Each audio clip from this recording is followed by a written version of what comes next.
3rd of February. I'd like to acknowledge we're here on Wajak Noongar Budja, Nala Kadak Wajak Mort, Kayan Kadak Nija Walilat Budja, we're Jinyang Wajak Kadajan, we're Knitting Bula Yeah. We acknowledge the Wajak people are the traditional owners of the Greater Fremantle Walyalap area, and we recognise that their cultural and heritage beliefs are still important today. This meeting is being recorded and it's being streamed live online. I'll check in and make sure that we've gone live online with our minutes takers. We're good. So obviously, if you speak tonight, you will be recorded, and if you're here in the public gallery, you may also be captured in the recording.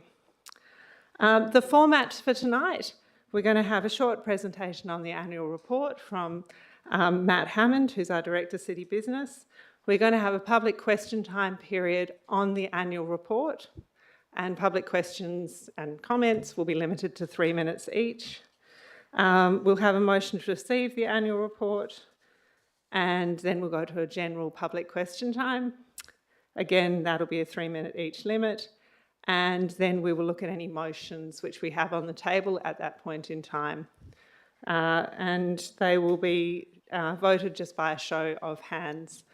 You will have been asked for your details as you've come in tonight. An annual general meeting of electors is for electors within the City of Fremantle.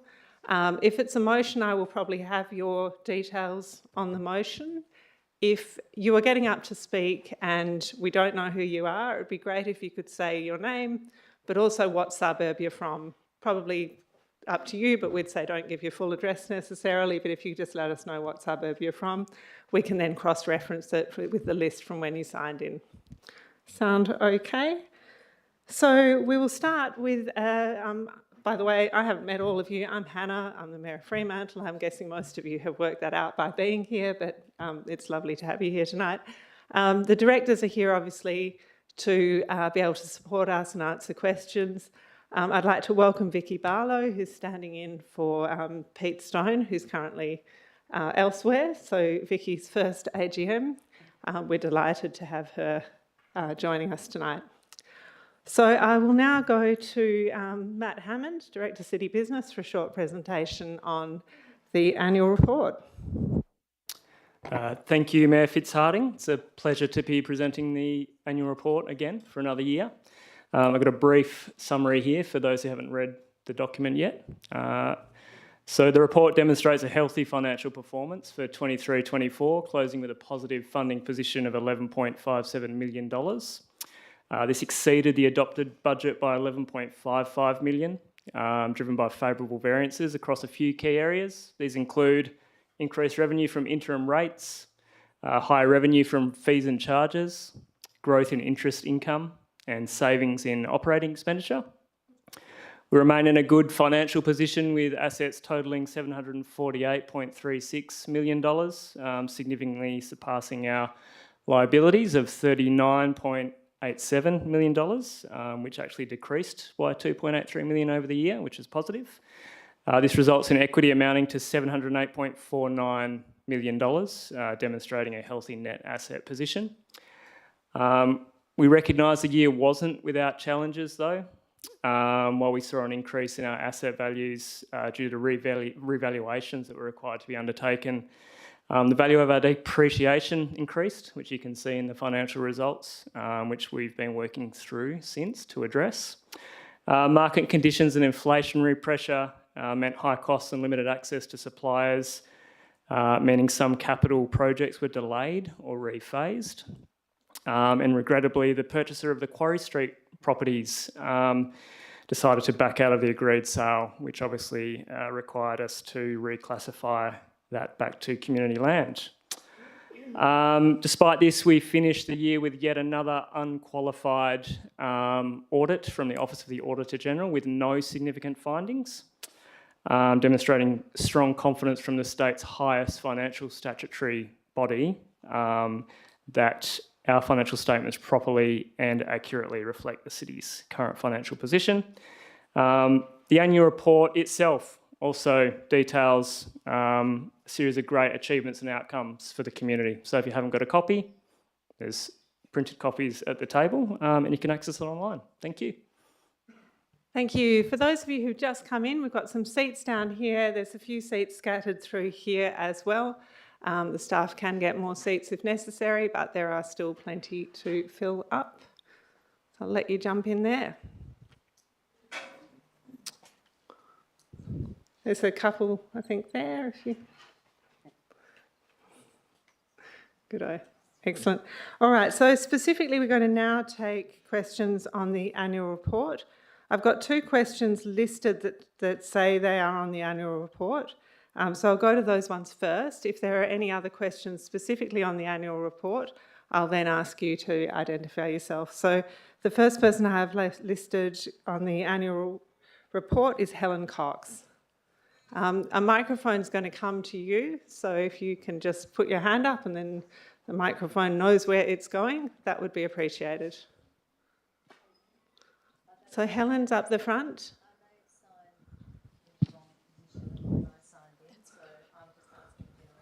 General questions? Sure, no problem, Helen. We'll scratch that off from here and we'll come back to you for general questions. So Craig Ross, you were the next person up the front here who had some... Oh, no, there he is up the back. Oh, there we go. Good. Who had some questions on the annual report. Yeah, thanks and good evening. I'll need more than 3 minutes. Is that possible? No. We've got a lot of people here tonight, Craig. Sure. And maybe at the end of it, but it's not really fair on everyone else who've got questions on other things. So we will stick to a 3-minute limit. I did give the courtesy to send my questions in advance. And we appreciate that, and we will certainly try and answer them in the answer. So thank you for sending them through. Carry on, Mr. Ross. I don't want to interrupt Mr. Ross speaking, so... Let's establish the rules so that everybody understands. Yeah. Your data... Okay. ...that you would ensure that the 3 minutes is not going to be applicable today, that you would have latitude for giving people more time. If you're moving a procedural motion, I'm happy to see a procedural motion. Everything on how the AGM is conducted is in the agenda for tonight. So I'm going to go to Mr. Ross now for his 3 minutes. Thank you. Yes, yeah, good evening again. Yeah, the primary purpose of this meeting is to consider the annual report, and I would recommend that the people attending do not accept the annual report when it comes to the voting. And I'll go through some of the reasons if I had time. Thank you for the financial summary. The city actually had a very poor financial result for the year that was masked by the investment property revaluation. You also had a surplus because you had a massive underspend of CapEx. If I look at the annual report, I find it full of photos and fluff. For example, if you turn to page 23 of the annual report, it says a 2.3 net result. However, had not there been an investment property revaluation of 9 million, the city would have had recorded a net loss of 6.7 million. So who actually did the investment property revaluation? I've got as a question. Presumably you'll be answering at the end. All questions? And will all questions actually go in writing on the minutes? Yes. Yep. So the question will all be answered at the end. So if you keep going. Right. So I do have a number of questions that surround the fluffy asset valuation methodology discrepancies from last year that wasn't answered when Parks infrastructure rose from 10 million to 70 million. You also had a drop in value of Parks by 5.7 million that you're not replacing, so you're failing your asset sustainability ratio. Massive underspend in the CapEx. So you had a budget of 24.5 mil and you only spent 6.5 million. If you look at the FY25 6 months year-to-date results, you've only spent 5.7 against a budget of 22 million. You've got a failure to update the long-term financial plan. I think that's a shocking miss, and it's a key document if you want to deliver your community service and your corporate services plan. As you've mentioned, I've said why was Quarry Street shelved and reclassified? And what buildings and properties is the council intending to sell in the coming years? I also have questions about the very unclear underground power services charge that was attempted to be shoehorned into the budget for FY25. no business plan, no cost-benefit analysis. So I've also asked, have you signed the co-funding agreement with Western Power? And how much is the city going to borrow to fund that? I've also asked about the South Beach change room total project costs, and I'm asking about the lack of heritage asset disclosures. Thank you. Thank you. I'll go to the Director of City Business and give you some responses to those questions. Thank you. Thank you, Mr. Ross, for sending the questions through in advance. It's really helpful. So in reference to your question around the asset valuation, that was done by AV Advisory, contracted for them to do it as a required revaluation under regulations. Capital revenue question, this was due to timing variances on some of the grants that were budgeted in that year. And your question about the operating revenue on page 23, yes, that refers specifically to income only. The annual financial statements provide a detailed overview of expenditure from page 87 onwards. Asset valuation methodology discrepancies. So the regulations require assets to be valued every 5 years, and it's not unusual for the value of some assets to vary significantly over that period. That period also saw the completion and capitalisation of a number of projects that incorporated substantial volumes of turf, trees and other parks infrastructure, including the redevelopment of the Fremantle Public Golf Course. Regarding the drop by $5.7 million, the asset sustainability ratio is no longer used by the state. We actually refer to the incoming LGFI ratio now. A key strategy in our long-term plan is to grow investment made towards asset renewal. So yes, we will of course be investing in parks infrastructure annually. Questions around the capital expenditure budgets and the low values. Budgets are set at the commencement of each financial year and provide an estimate of expected expenditures throughout the year. A number of high-value major projects were planned and budgeted for in the 23-24 financial year. Some capital works projects are dependent on the involvement of third parties, which may cause delays to projects. Some projects planned for that year are also subject to cost increases and delays as a result of market conditions that will be beyond the city's control. Despite this, the city has been able to substantially progress some of those major projects that were impacted by those delays in that year within the current financial year. Your second question about capital expenditure results. The capital programs develop annually based on asset management requirements and community need. While some projects may experience delays or rephasing due to a range of factors, those projects still require the allocation of funds in the budget, regardless of when the project is required to be delivered. Questions about the long-term financial plan, we agree it's out of date and it probably needs to be updated now. A renewed version of the plan will be tabled for council consideration in June of this year. An updated draft of that plan has been presented to the elected members over the past couple of years to commence 25-26 budget deliberations. And it's been in draft over that period so that we can design it to work for council and corporate needs. So that is coming.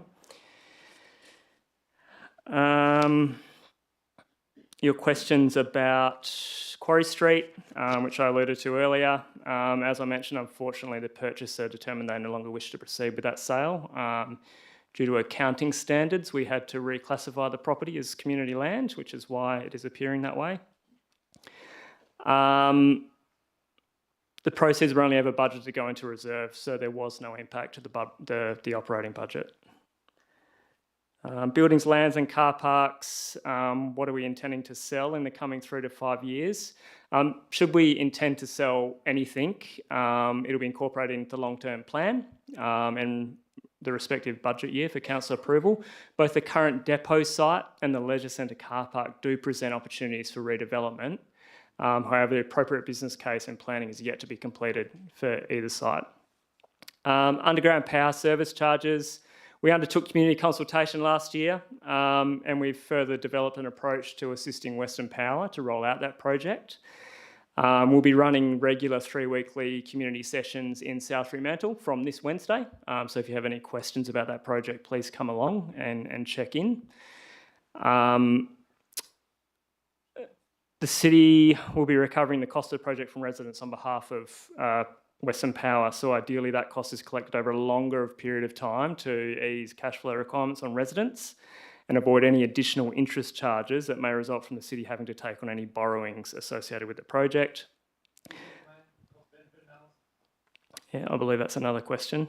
Has the Western Power co-funding agreement been signed? The city signed an MOU with Western Power, as is a Western Power project.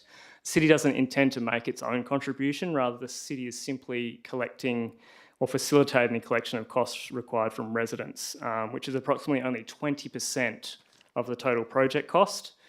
Based on Western Power's current estimate that they provided to us, the project will cost approximately $48 million. How much is the city intending to borrow to meet the construction payments for Western Power Underground Power Project?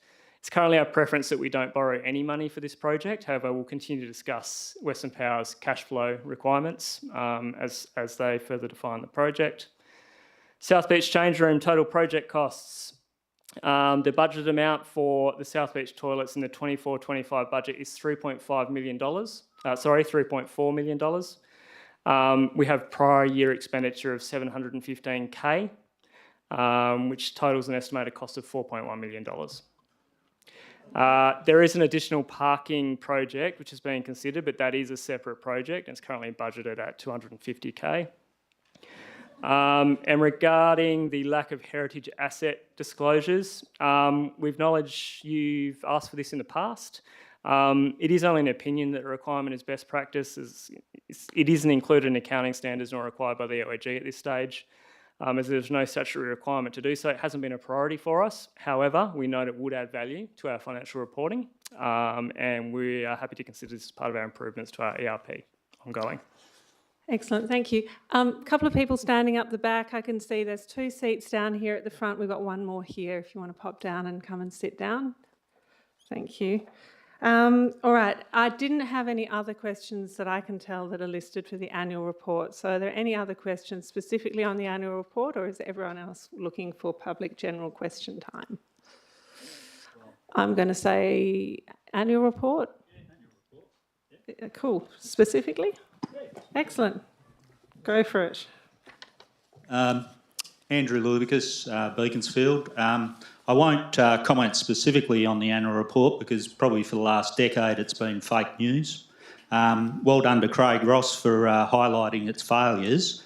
It's interesting, Mr Hammond, that you pointed out that heritage hasn't been a priority for the city, which is kind of ironic considering we're a tourist town and we hang our head on the west end of heritage, the Roundhouse, which is our oldest heritage building, which should be a major focus for the city and the state government. Thank you. Thank you. Do you want to clarify your comment there, Mr Hammond? I don't think that was exactly what you said. Through the chair, just clarifying, I was referring to the disclosure of assets in the financial reporting, not to heritage specifically. Thank you. All right, so we'll go to receival of the annual report as that is all public question time. So the officer's recommendation is that the City of Fremantle annual report, provided in attachment 1, be received. Do I have a mover for that? Jenny Archibald to move that. And a seconder? Yep, Sam Wainwright. Any speakers? Jenny, you've got the opportunity to open speaking on that if you would like.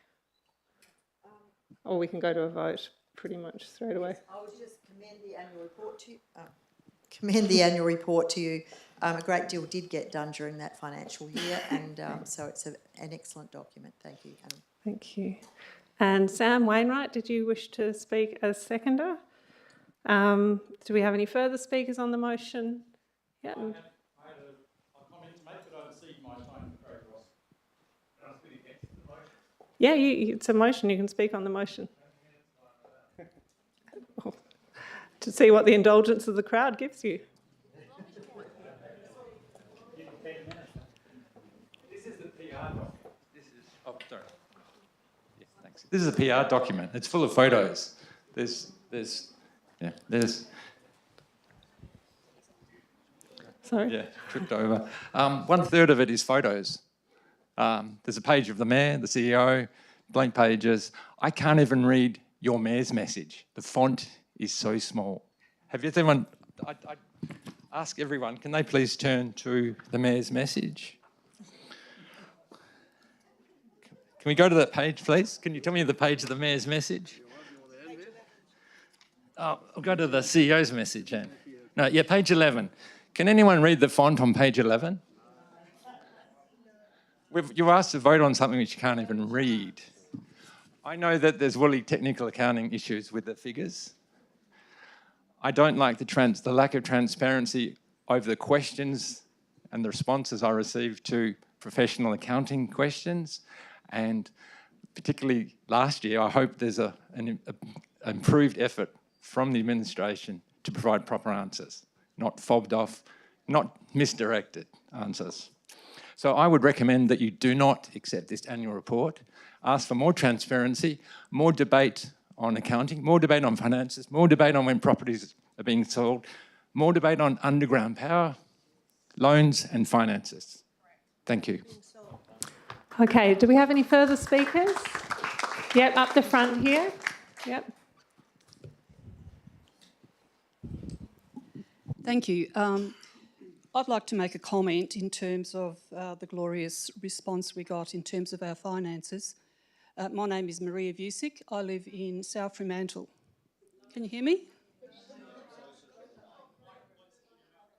Okay. My name is Maria Vusic and I live in South Fremantle. I've got to give commendation to this report. As Craig said, a lot of glossies, certain amount of information, but I'd like to distill it in just some figures here. The city has an income generating that comes from rates, parking, grants, interest and other. If you want a snapshot of how well we're doing, let's have a look at 2023-24 financial year. The rates were 64%. In 2024-25, it's 66%. Parking revenue and revenue from rentals and leases was 28% in 23-24. In 24-25, it's 26%. Grants stay the same at 4%. Interest stays the same at 2%. Other is another 2%. You don't need to be Einstein to know that financially we are in trouble.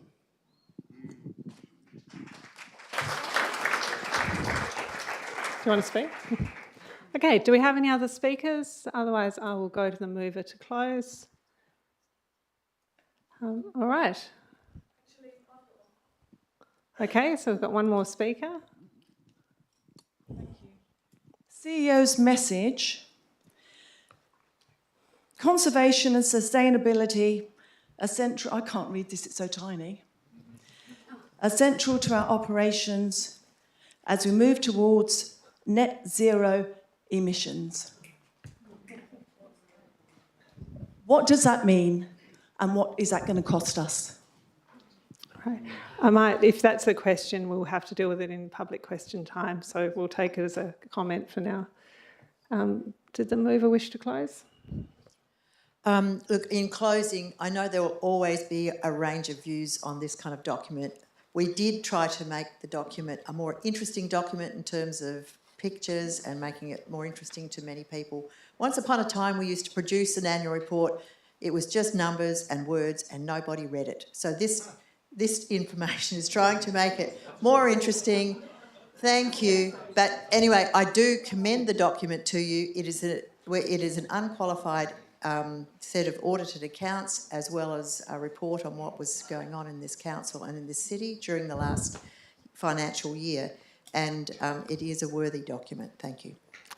Thank you. All right, so we'll put that to a vote. So you're voting on the officer's recommendation as in bold on the screen up there. I take it everyone can see that. I can read it out. so that the annual report 2023-24 provided an attachment 1 be received. It's not, obviously the words are not necessarily endorsed, it's that you have received it. So all those in favour? And against?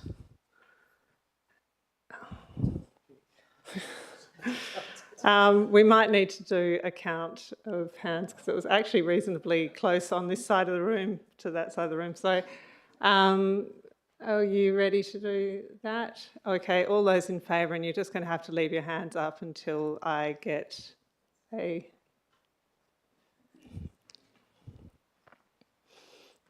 Think about how you don't have to go to the gym tomorrow and work that arm out. Yeah, and against? Oh, we've got more against come up this time.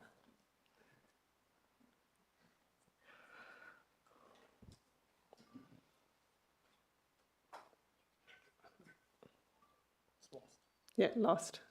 I'm looking at Mel's face. Okay, all right, so that's going to take us through to public question time. I do have a number of people listed to speak here, and appreciate some of you are here as a group, and just would say that as per normal, I think we got to the point where it was lost and we stopped counting, if that's all right with you. So its motion's lost. I mean, unless you want to challenge that. But okay. So what I would say is if you are speaking on an item as part of a group of people and someone has already said it extremely well, we would love to register your presence and your position on this, but it's also really helpful if you're able to say, I completely agree with what so-and-so has just said, and I just wanted you to know that. So just putting that out there. All right. So I do have about 3 pages of people listed to speak here, and I suspect that this one was the first page. So let's go to that one first. 3 minutes, you will hear the timer go off, and the first speaker is Heather Wright.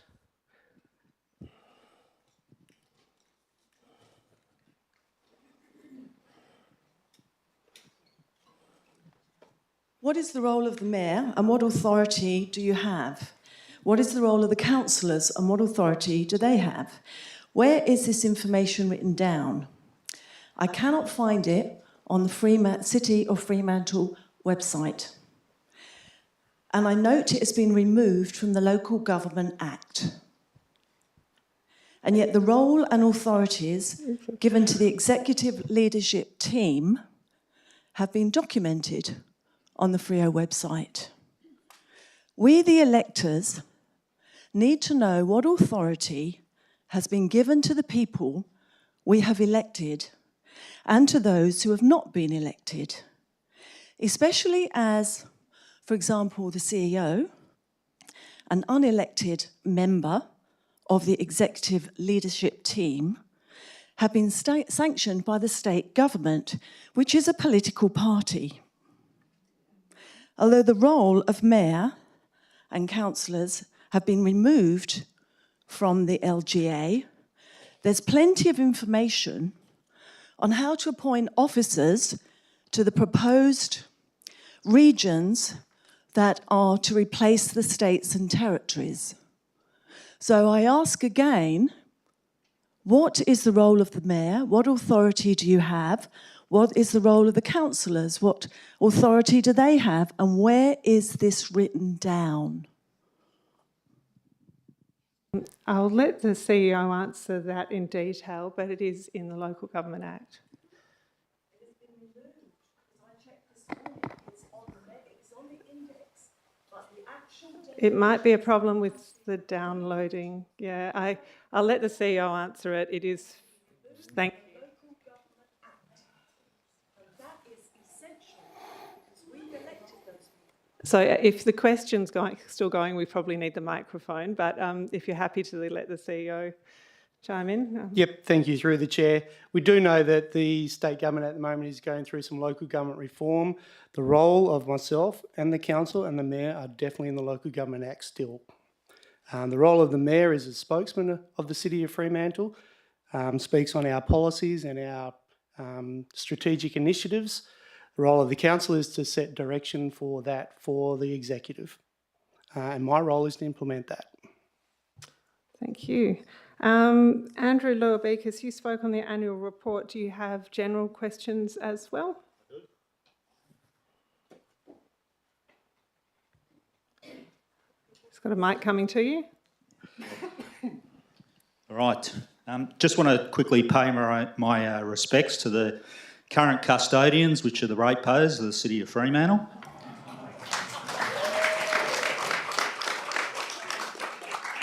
First of all, anyway, you'll have your time. I just want to highlight from last year's annual electors meeting, it was a disgraceful performance of all the councillors that after when it went to full council, that all the motions that have been put forward were dismissed en bloc, along with unpaid parking tickets and other irrelevant items on the agenda. That's just disrespectful to any ratepayer or resident that took the time to write a motion to put their concerns forward to the city, for it just to be blatantly dismissed at the full council meeting, which under the Act they are supposed to debate the items, and they don't have to agree with it, but they should debate it out of respect for the people that took the time to attend and also attend the general meeting where it should have been discussed. There was one councillor who did apologise and let it slip through, didn't think about it on the day, which was Fidel Camada, so thank you very much for at least acknowledging it.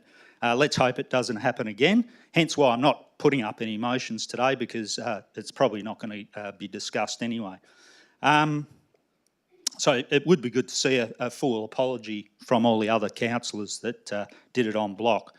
I'd also like just to make mention about the Reconciliation Action Plan and remind the city that the voice was lost, and that truth-telling that was supposed to be part of the Labor's agenda was also defeated in that vote. The community spoke, the nation spoke, and for the city to invest money, time, for what is 1.7% of our population, and mind you, not all Indigenous voted yes either. There was many that... Oh, yeah.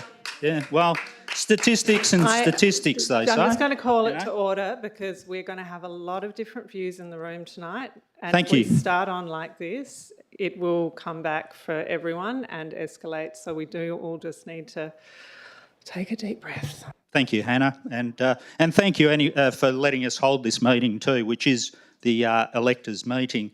There was one other thing I picked up at last week's council meeting on Wednesday. There was a discussion around AUKUS and a change to policies, which rightly so, the policy was getting a little bit old and it probably did need to be discussed. But I noticed that ex-councillor Sam Wainwright had a petition put forward, and Ben Lawver moved that petition. It might be worth just having a thought about any conflicts of interest, just to do with Ben Lawver's involvement with the unions and the Labor Party, that he works in a senator's office. Outside of that, thank you very much. Thank you. I would like to just clarify, Mr. Lower-Beekes, you said you weren't going to move any motions. I've got you listed to move 2 motions. I might have thought about one. Okay, so we're going to scratch it off. The only reason is because when we debate motions, obviously people need to be able to see what the motion is before they can contribute to it. I've got Elizabeth Megros and Mark Woodcock both listed for motions. We don't have those motions yet, so we want to be able to put them on the screen. So if you do intend to move a motion, it would be great if we could have that in writing, so that when we get to that part of the meeting, everyone can see what's being debated. So I will leave you both on the agenda for motions, but if we could get the hard copies of those, we'd really appreciate it. Okay, and that does bring us to our next speaker, which is Elizabeth Megros. So if we can get a microphone to Elizabeth. Maddie, I think you've got one there, or Marie? Elizabeth's our next speaker.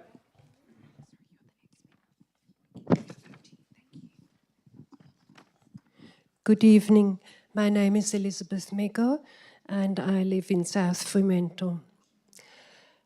I'm resubmitting a questions I asked at the OCM 14th of February 2024, and it refers to page 124, the trees on city-owned or managed land policy. It replaces the policy for the street and reserve trees policy, and sets out the responsible management of trees and that the property line pruning has been removed as a valid reason to prune city trees. I note that there seems to have been no consultation engagement with property owners on this matter. The question I'm resubmitting is, given that trees near buildings need regular pruning maintenance with regard to preventing costly maintenance works to roofs and gutters, and with regards to health and safety issues, and the fact that one is fined for pruning a city-owned tree, can you advise and clarify what the practical and financial implications are for ratepayers by covering all aspects that concern the removal of unwanted overhanging branches from the city-owned trees onto private properties? In relation to my property, it is a fact that all winter the street tree was whipping on one of the feeder lines across my property, and now the other feeder line is being whipped as well by the second tree. And a reminder, we were 2 days without power just a week ago because of lack of maintenance. In this instance, you have not even carried out your maintenance program as set out in your policy. The second topic that I have got questions is the Change Makers program that aims to upskill and empower young people to better understand the various approaches and avenues that facilitate changes. What were the direct inputs on the City of Fremantle policies and plans by past participants? For how many past participants were there opportunities to take part in paid consultations? Are paid consultations one-off or ongoing engagements? Who is responsible for the implementation of this program? Who decides on the content of the program? What is the cost of this program to the ratepayers? Thank you. Okay, I will go to the Director of Infrastructure for the questions about trees, and then to the Manager of Community Development for the questions about changemakers. Thanks, Graham. Thank you, through the chair. In respect to ad hoc responses around trees, we have a natural areas team that will come out and monitor the health of trees. It is responsive. We do have planned programmes of works as well. But as you can imagine, it's very difficult to predict and manage all trees in respect to leaf drop and overhanging. So we do that on a case-by-case basis. In respect to trees near or about Western power lines, we have an annual pruning contract with a contractor, and we actively liaise with Western Power from a health and safety perspective as well. Just in relation to the power outage, nothing to do with our maintenance, I'm assuming? No, I think the power outage was a dust build-up fire on the top of a pole, not a fallen tree. Okay, sorry. Yeah, so that's a Western Power maintenance issue. And so to the Manager Community Development?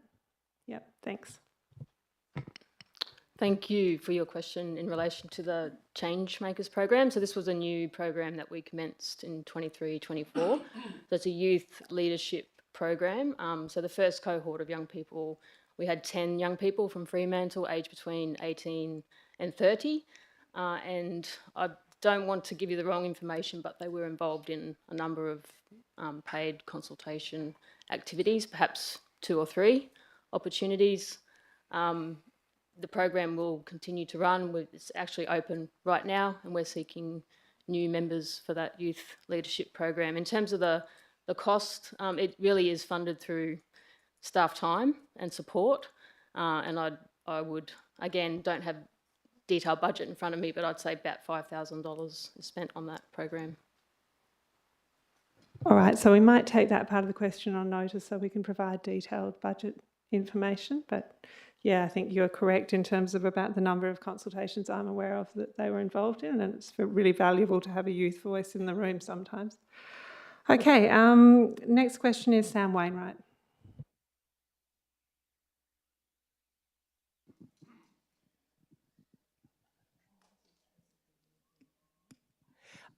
First, just a couple of diverse compliments to the city before I get into the main thing I want to talk about. That is to say that the expansion of materials received at the Waste and Recycling Service is fantastic, appreciated by residents, and the staff there go above and beyond. The second compliment I'll pay is, while I know many residents of South Fremantle would be sad to have lost a free cat bus, the fact that the city managed to negotiate for Transperth to replace that service with the same frequency and pick up the tab as it should and save the residents of Fremantle hundreds of thousands of dollars is something I'd never believed I'd see. That's a fantastic thing. All right, I'm here primarily to speak in support of the motion that I know is going to be moved by Leonie Lundy and Adrian Glamorgan, calling for the city to facilitate public consultation around AUKUS and all that surrounds AUKUS. And in particular, I want to address the fact of the report titled Building Defence Social Licence in the Perth Southwest region by the Southwest Metro Alliance. It does concern me that the Alliance should assume that it is the job of the local government to build social licence for so-called defence industry. I ask, on what basis, with whose authority, and why with our money? I mean, I'm perfectly well aware that for over a decade now, decade and a half, it's been bipartisan policy in this country to try and build up a so-called defence industry. But we need to actually stop and think about what a defence industry means. It means 130 defence export licences to a country like Saudi Arabia, a country where dissidents, apostates, adulterers, queer people are publicly executed. A country that, according to a Human Rights Watch report, whose military killed 200-300 people on the border of Yemen, refugees from Ethiopia. Now, and the armoured vehicles that Human Rights Watch said did that were equipped with roof-mounted machine guns supplied by Australia. Is that the industry that we want to buy social licence for? And closer to home, we have L3 Harris across Mews Road, who supply avionics and other high-tech gear to Israel, a country that is facing charges of plausible genocide in the ICJ, which then in turn, as Australia is a signatory, means Australia cannot facilitate that. And secondly, also supplies such equipment to a country like Turkey, which has invaded northern Syria, which provides refuge to the Islamic State, and I could go on. So I think it's very important, you know. I know in my time on council, I moved many advocacy motions, and the detractors would say, well, you know, that's, you know, council should stick in its lane, just stick to rates and rubbish, all that kind of thing. And my retort was, oh, well, I can walk and chew gum. But the question flips the other way. You know, if the job of council is just to worry about rates and rubbish, why is it to buy social licence for a so-called defence industry that sells weapons to Saudi Arabia? Obviously, I don't think we should, but I think it's very important that in this context that it'd be fantastic for the city to actually facilitate that public consultation and see what the residents of Fremantle really think about it. Thank you. Now, I've got a few other people listed to speak on AUKUS. So as you saw with the motion before, there is an opportunity to speak on motions as well. So whether you want to speak in public question time or you want to save your speaking to the motion when the motion's actually on the table, that's up to you. But there will be an opportunity on that particular motion that's been flagged by Leonie Lundy. So just putting it out there, if you want to skip over your public question time spot in favour of the motion, just let me know that. Peter Pakach is the next person to speak.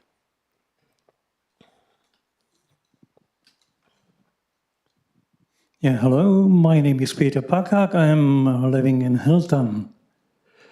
Maya Frizarium, I'm talking to you here as head of this council. So, after 2024 electors meeting, you dismissed ratepayers' motions disregarding legitimate concerns and initiatives from the ratepayers.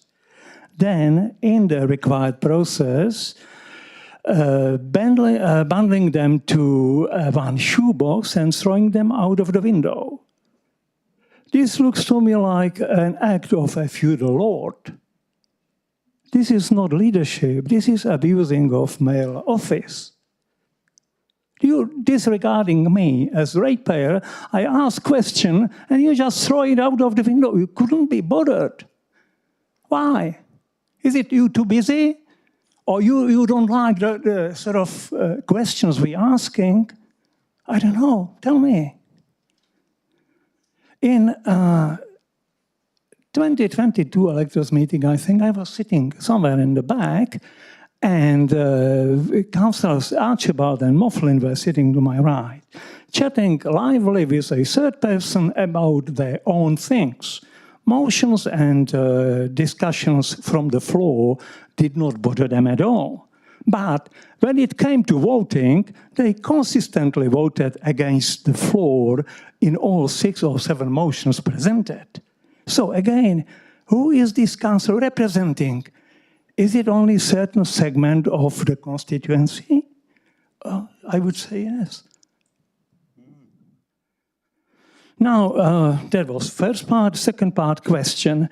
Actually, a little story. When I was in this meeting last year, I parked my car in High Street in the loading zone, which was basically the sign was saying loading zone, goods vehicles, 15 minutes, 8 a.m.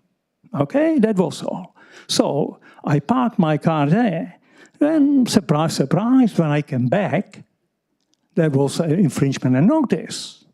So I thought, I took a photo, sent it to your department, and, you know, they didn't want to know about that. They say, no, you pay. And then they deferred it to, that was in February. They deferred it to June. Then in June, they asked for the money again. And I told them, look, you know, I sent a message, look, if you want to discuss this in court, we can do that.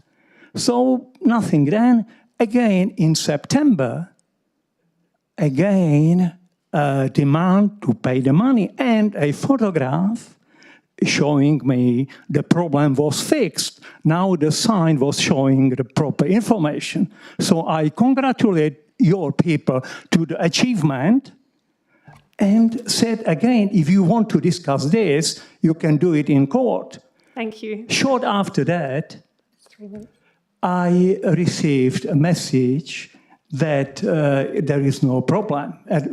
But there was basically the charge, or I mean, that infringement was downgraded. That's 3 minutes, so we'll get I know. It was downgraded from fine to caution. Yeah, I don't know what that means. Would that be on my record or what it is? But, you know, I would like to use this opportunity. Peter, I'm going to ask I would like to use this opportunity as the cautions fly around, like, you know, in this building, to issue caution to here sitting CEO for inefficient running of this office. Thank you. Okay, yeah? that's it, Peter. Because we've got lots of people your people here, the officers, are spending my ratepayers' money for doing Peter? these silly things and taking them 8 months and 7 days to resolve wrong infringement. Peter? Thank you. It's disrespectful, actually, to everyone else who is here and who will stick to the time limit. And I will ask you to leave if you want to be aggressive. So that's enough. Thank you, Peter. Peter, thank you. That's because he stayed within the 3 minutes. Okay? So, Peter, that will do. I am the presiding member of the meeting and I preside over it, so it's for everyone, not for you, for everyone. And that is why we have order in a meeting. So please respect that. Thank you. That'll do, Andrew. I don't think we'll deal with the parking infringement one here. We'll take that as a story. In terms of the last electors meeting, all elected members are obliged to read and understand the agenda before they vote on it. If they vote on it in block, it is because they understand what's in the agenda and they have already decided their position on it. So it's completely fair by the standing orders. I understand people were upset about that, and I appreciate your feedback on that, but it is completely legitimate under our standing orders. Our next person is, thank you, that is enough. Barry Healy.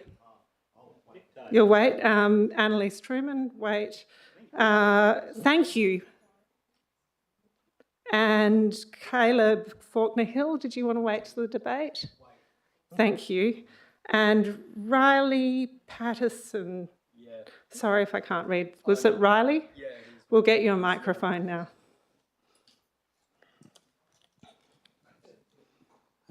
Thanks for having me. I've never actually been in one of these, so I might be a little bit choked up. Yeah, I gather that. Cheers, mate.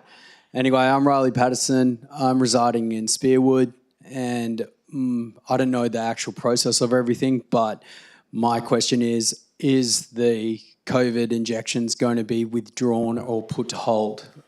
Because Riley, I'm sorry to do this. Are you an elector in Fremantle? Well, yeah, I guess so. In the local government? So do you own property within the city of Fremantle? I don't own a property. So I do rent here. In Spearwood. In Spearwood. So the problem is that this is the AGM of electors, so it needs to be people within the city of Fremantle. There is a lot of stuff, and I think you're going to ask about COVID vaccines. If you do come along for the ride, I know there's a number of other people with those kind of questions on the agenda, but you do need to be from the city of Fremantle for the electors meeting under our Act, so I'm sorry about that, Riley. Jackie Greenfeld.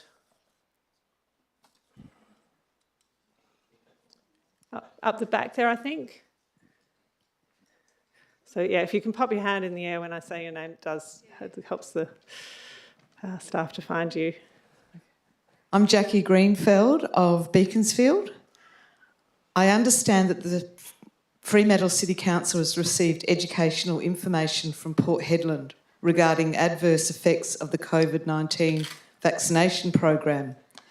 I would like to add further information that the DNA contamination previously presented has now been demonstrated in a South Australian study to persist in people's blood for at least 2 years. For the unaware, known massive DNA contamination in COVID shots, backed up by multiple leading scientists worldwide, is also now confirmed to be present in the tumours of those with sudden onset turbocancers. With the same DNA sequencing as in the shots, it integrates into people's DNA. Globally, doctors are reporting turbocancers, aggressive cancers developing in weeks, even in those previously in remission. Oncologist Professor Dalgish has publicly raised the alarm.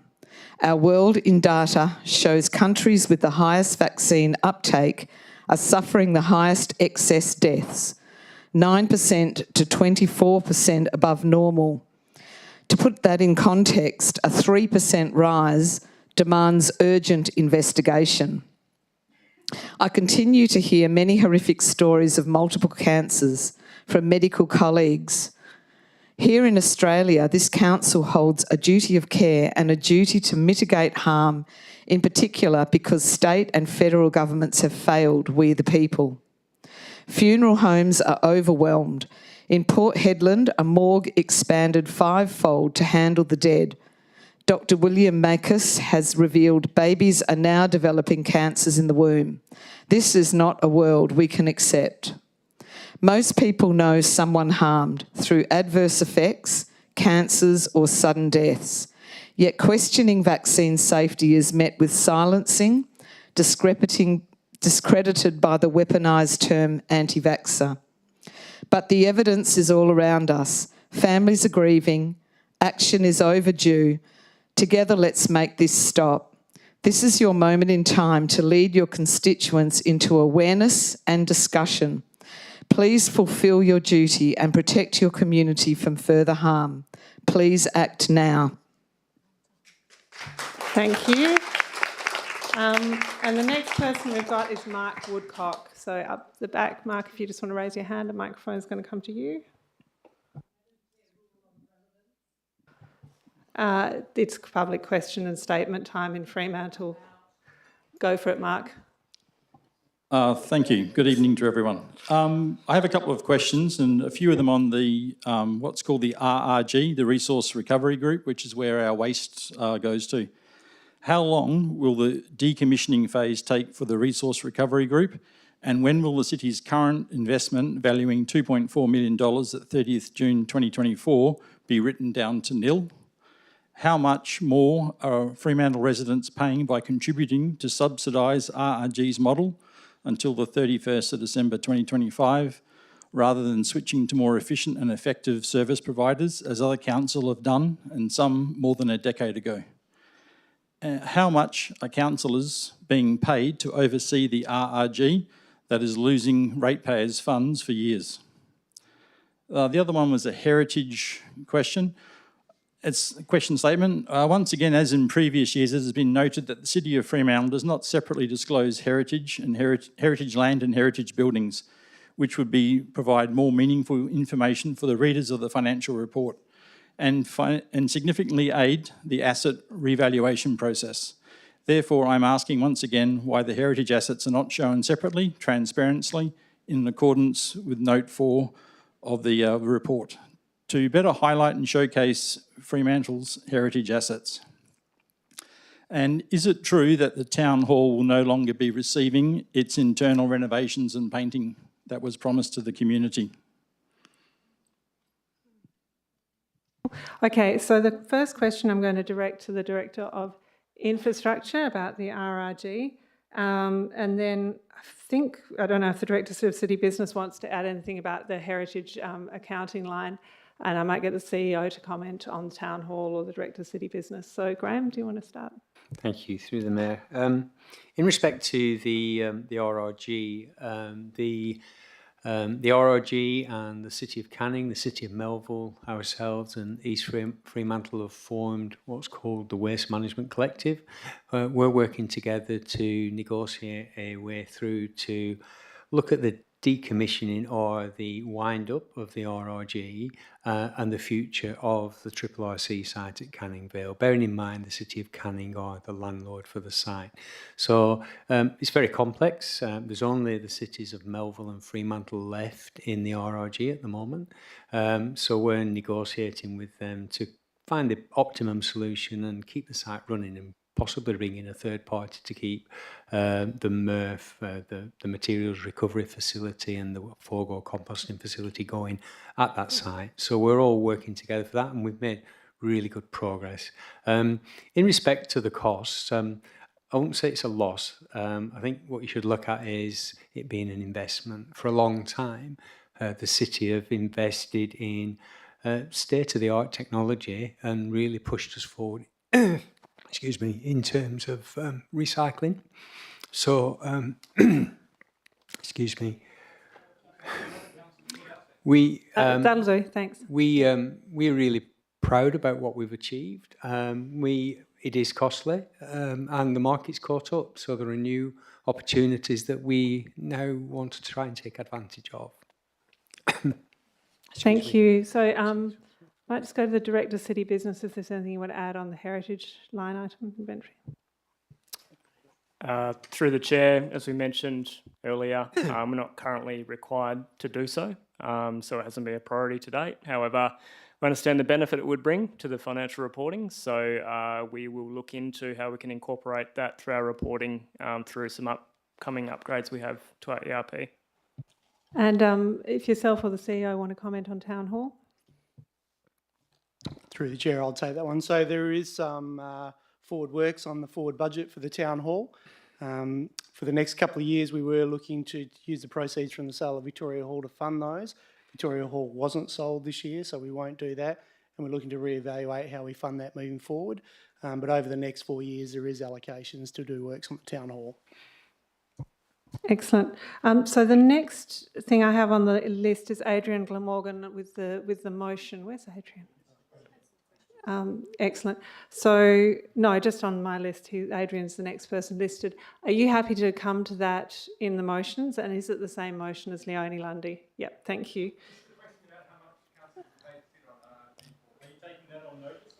Yeah, we can take that one on notice. Thank you. And that is one of the reasons we record the meeting, because we do go back over it afterwards to make sure we've captured everything. The next question we have, or statement, sorry, is Dominique Mimnar. Over here. So for the lady over there that mentioned the relevance, hopefully I will be able to bring some relevance to that. Okay, so my name's Dominique and I live in Beaconsfield. Under the Public Health and Wellbeing Act 2008, local councils are required to protect, improve and promote public health in their communities. It's fantastic you dedicate a large part of your website to the health and well-being of your ratepayers, encouraging Act Belong Commit for better mental health. You promote healthy eating and nutrition guidelines. You encourage walking and running for better physical health. You have a women's health centre and you promote foundation walking groups. Fremantle Council cares about its ratepayers' health. This is obvious. As local leaders, you carry the immense responsibility of shaping the lives of those who call this community home. Their health, their safety, their future, it's all entwined with the choices that you make. While healthcare may often fall under the state or national jurisdiction, the responsibility for creating environments that promote and sustain public health rests squarely with you.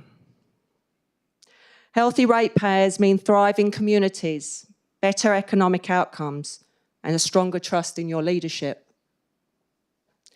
When families turn on the tap, they trust the water is safe to drink. When children play in the park, parents believe that the air they breathe is clean. When storms strike, they rely on you to protect them from harm. These are not abstract issues. They are deeply human. You are not just a council, you are safeguarding lives. The power to prevent illness, to ease suffering, and to create a healthier, stronger community lies in your hands. This isn't just governance, it's compassion in action. Managing the spread of infectious diseases falls under local health departments, including vaccination efforts and contact tracing during outbreaks. Hence why our Mayor took part in promoting mask wearing and getting the COVID-19 injection during the pandemic. During the COVID-19 pandemic, our local government played a role in managing lockdowns, organising vaccine distribution and ensuring public compliance with health guidelines. Health was very much your remit. You could say during that time it was your entire remit. We understand you did the best you could with the evidence you had at the time. However, new evidence has come to light. And it's very damning evidence regarding the DNA contamination of COVID-19 injection. And it would be beyond imaginable if you, as human beings who care about your constituents, were to ignore that evidence. Later tonight, I'll put forward to motion. I implore you to take ownership of this responsibility, not as a burden, but as an opportunity to make a lasting positive impact. A healthier community is your legacy, and it starts with the commitment to the health of those you serve. Health directions can be incorrect. Thank you, Dominic. We have learnt that the hard way. Okay, the next person we have is Maria Busick. So Maria, down the front here for a microphone. Thank you.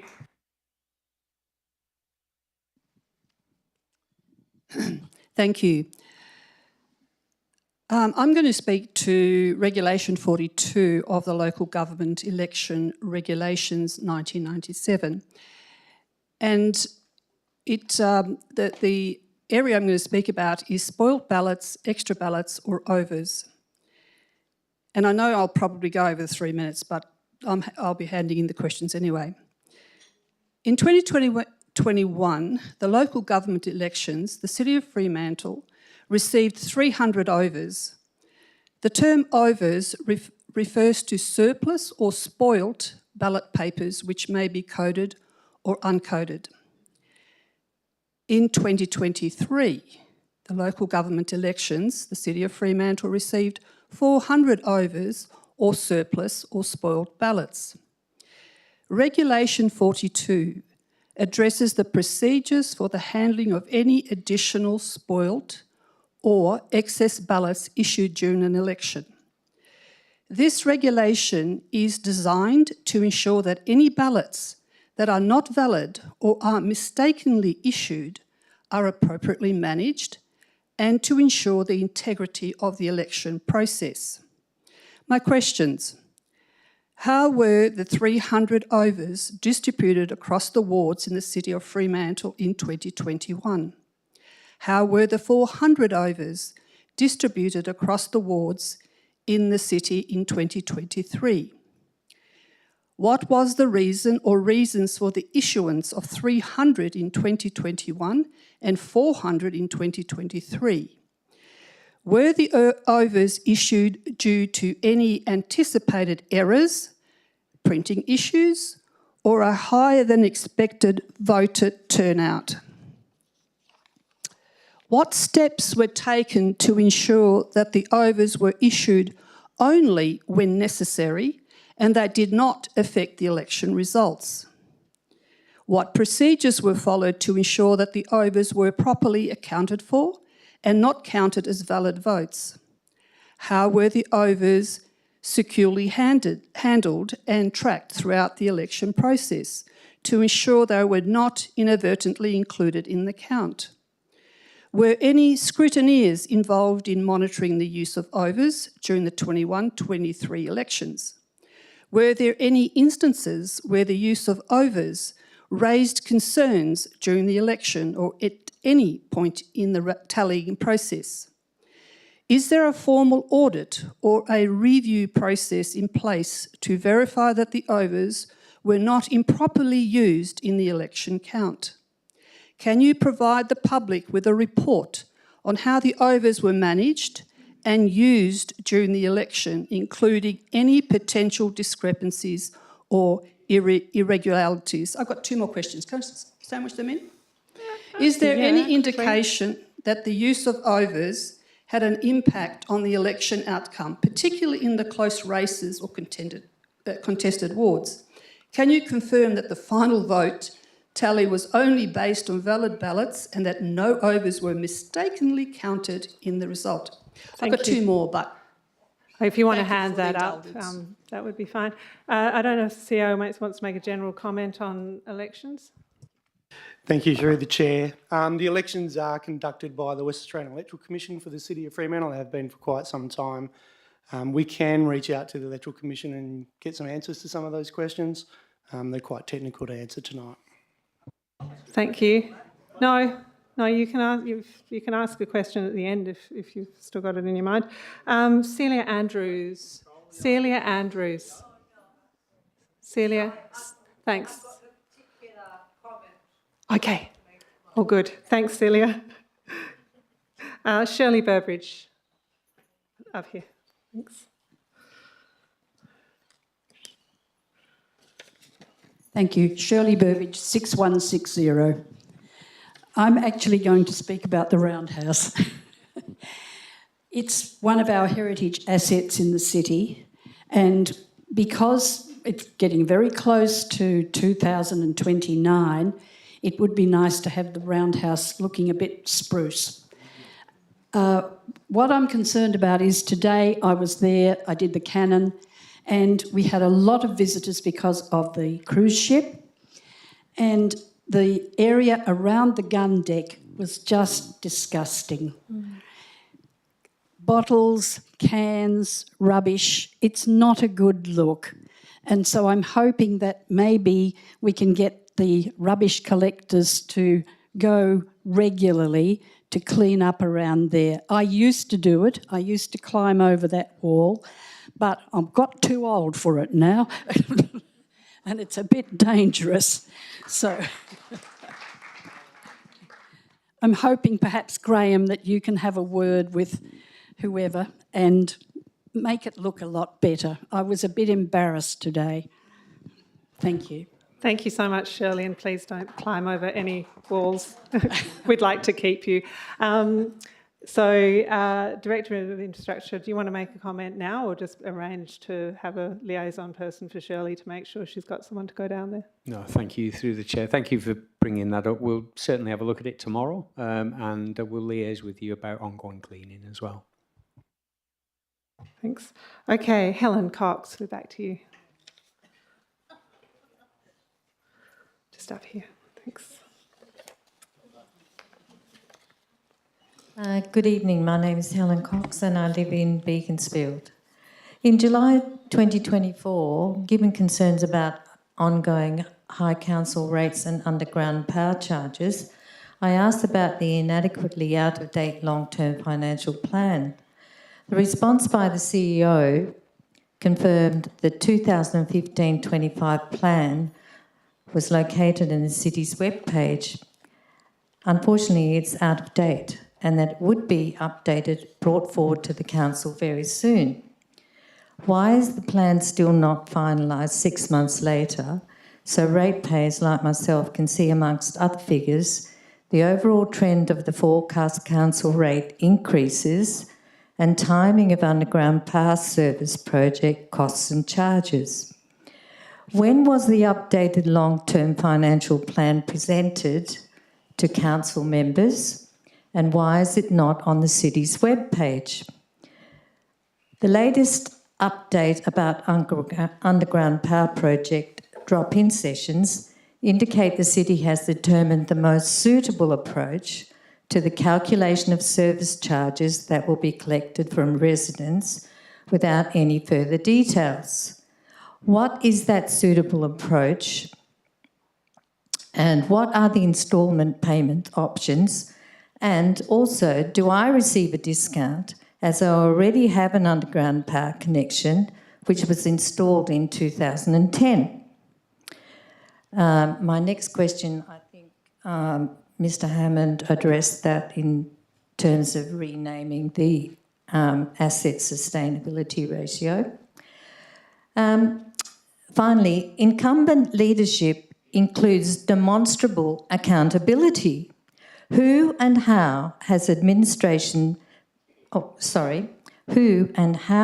administration been held accountable for yet again more construction delays at the South Beach change rooms due to the recent jackhammering, can you believe it, jackhammering of concrete flooring and also other associated problems? Thank you.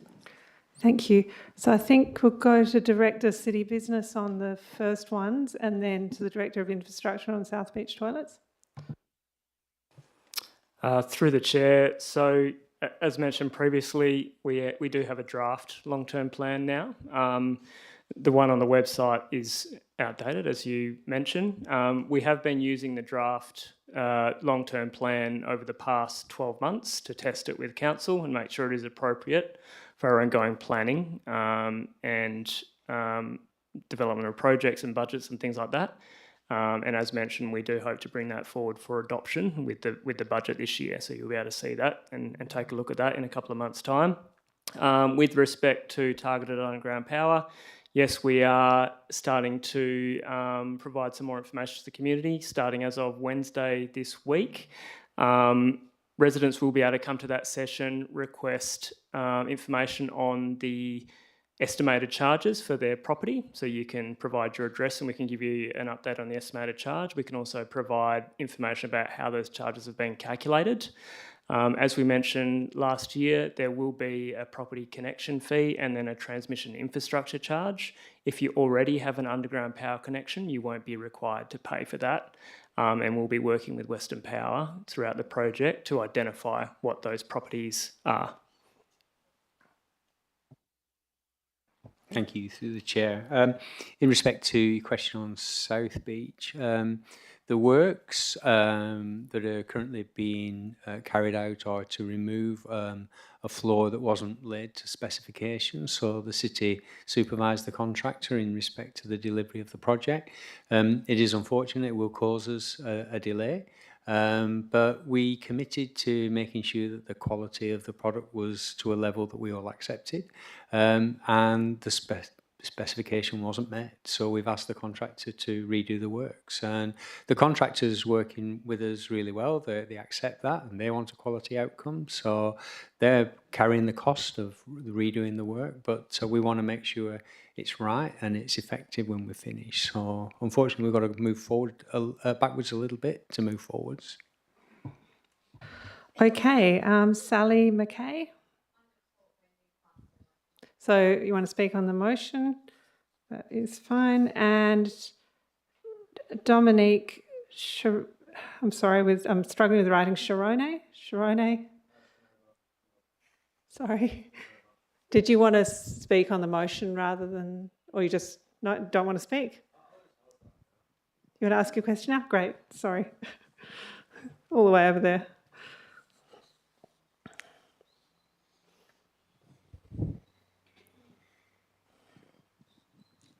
So a question to the council for the City of Fremantle. Dominic, can I just grab your postcode or suburb as well so we can find you against the register? I'm in Hamilton Hill. So it Thank you. Does address, it's just 1 second. Because it's an annual meeting of electors, it's kind of different to a council meeting or something where it is just for the electors in the City of Fremantle to ask questions. I'm hoping to speak as a resident that lives within the region that the City of Fremantle has control over in terms of the lobbying for the Orcor still. I know I the hear City you, of Coburn but also has its you would need own. to go to Coburn. I understand that, but I think this affects the residents of the City of Fremantle. I do appreciate that, but you've got to understand that if we said that everyone could come to the electors' meeting and ask questions from everywhere in Western Australia, it would be really problematic. I understand that. We all love Freo, and we all use the facilities of Freo. It's not necessarily that. I'm going to have to cut you off, Dominic. I'm really sorry. Thank you. The next person. I'm happy to keep speaking. So, to be clear, I'm not happy for you to keep speaking. Okay, so my background is in disaster risk mitigation, and the City of Fremantle and a large portion of the City of Coburn Dominic, that's low awesome. Immediate disaster risk besides bushfire and heat waves. I am going to ask possibly you in the future, water and food security may be an issue. However, it's okay, but we are going to ask you to give the mic back. Thank you. Okay, so we're going to go to motions now. Exciting times. Moving right along. So the first motion I've got on the agenda is from Leonie Lundy. So if we can get the microphone to Leonie, we've got to the end of public question time. So same as before, Leonie's going to she's going to move the motion. I'm going to check she's got a seconder, and she'll have 5 minutes. Seconder will have 3 minutes. Is the seconder Adrian? Is that correct? Yeah, okay. So Leonie, over to you for your opening. Can I please go over there? I don't really like speaking to people's backs. You can speak from wherever you would like. Okay. As everyone has demonstrated. Thank you. Thank you. Okay, Kaya.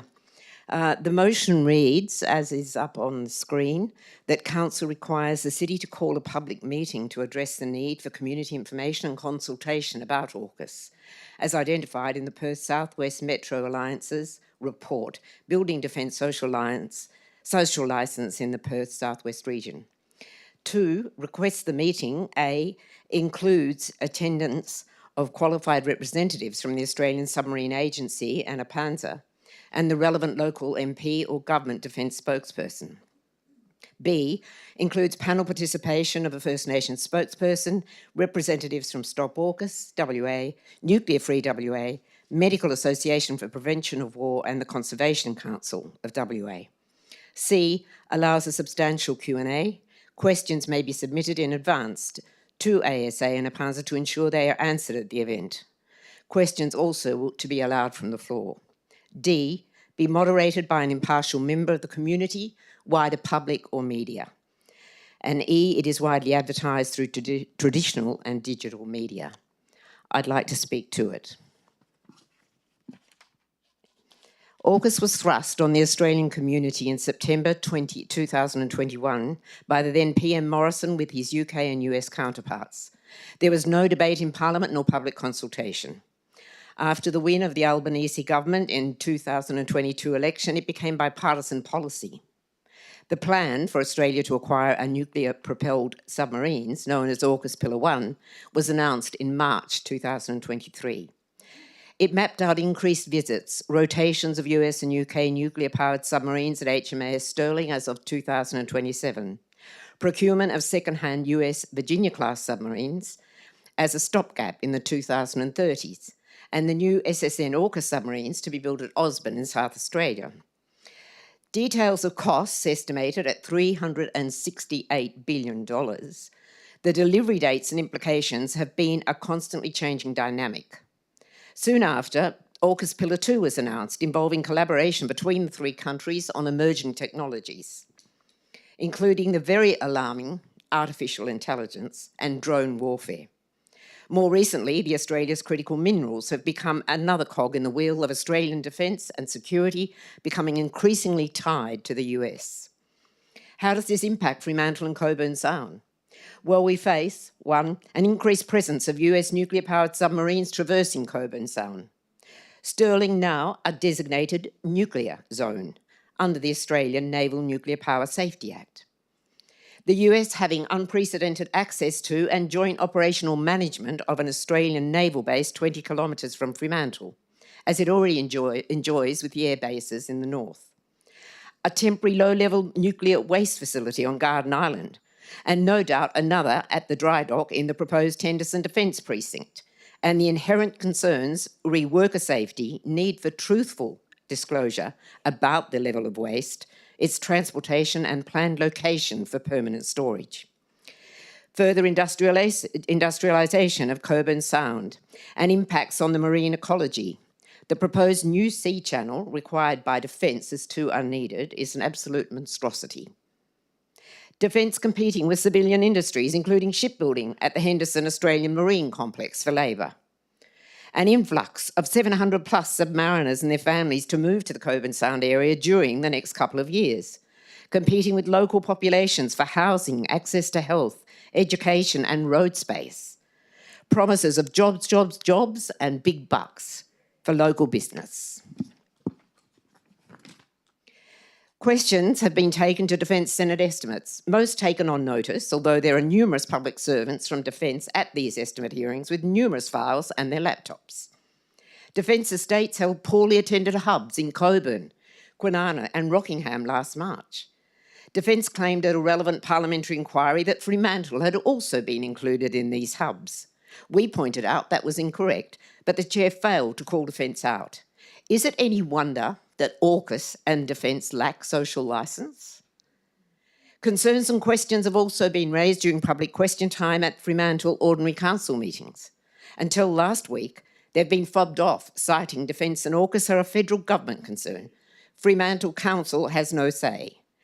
There has been a disappointing absence of Council taking a proactive role in advocating for the safety and security of residents, the need for disclosure and transparency, and importantly, the need for community consultation on these important issues.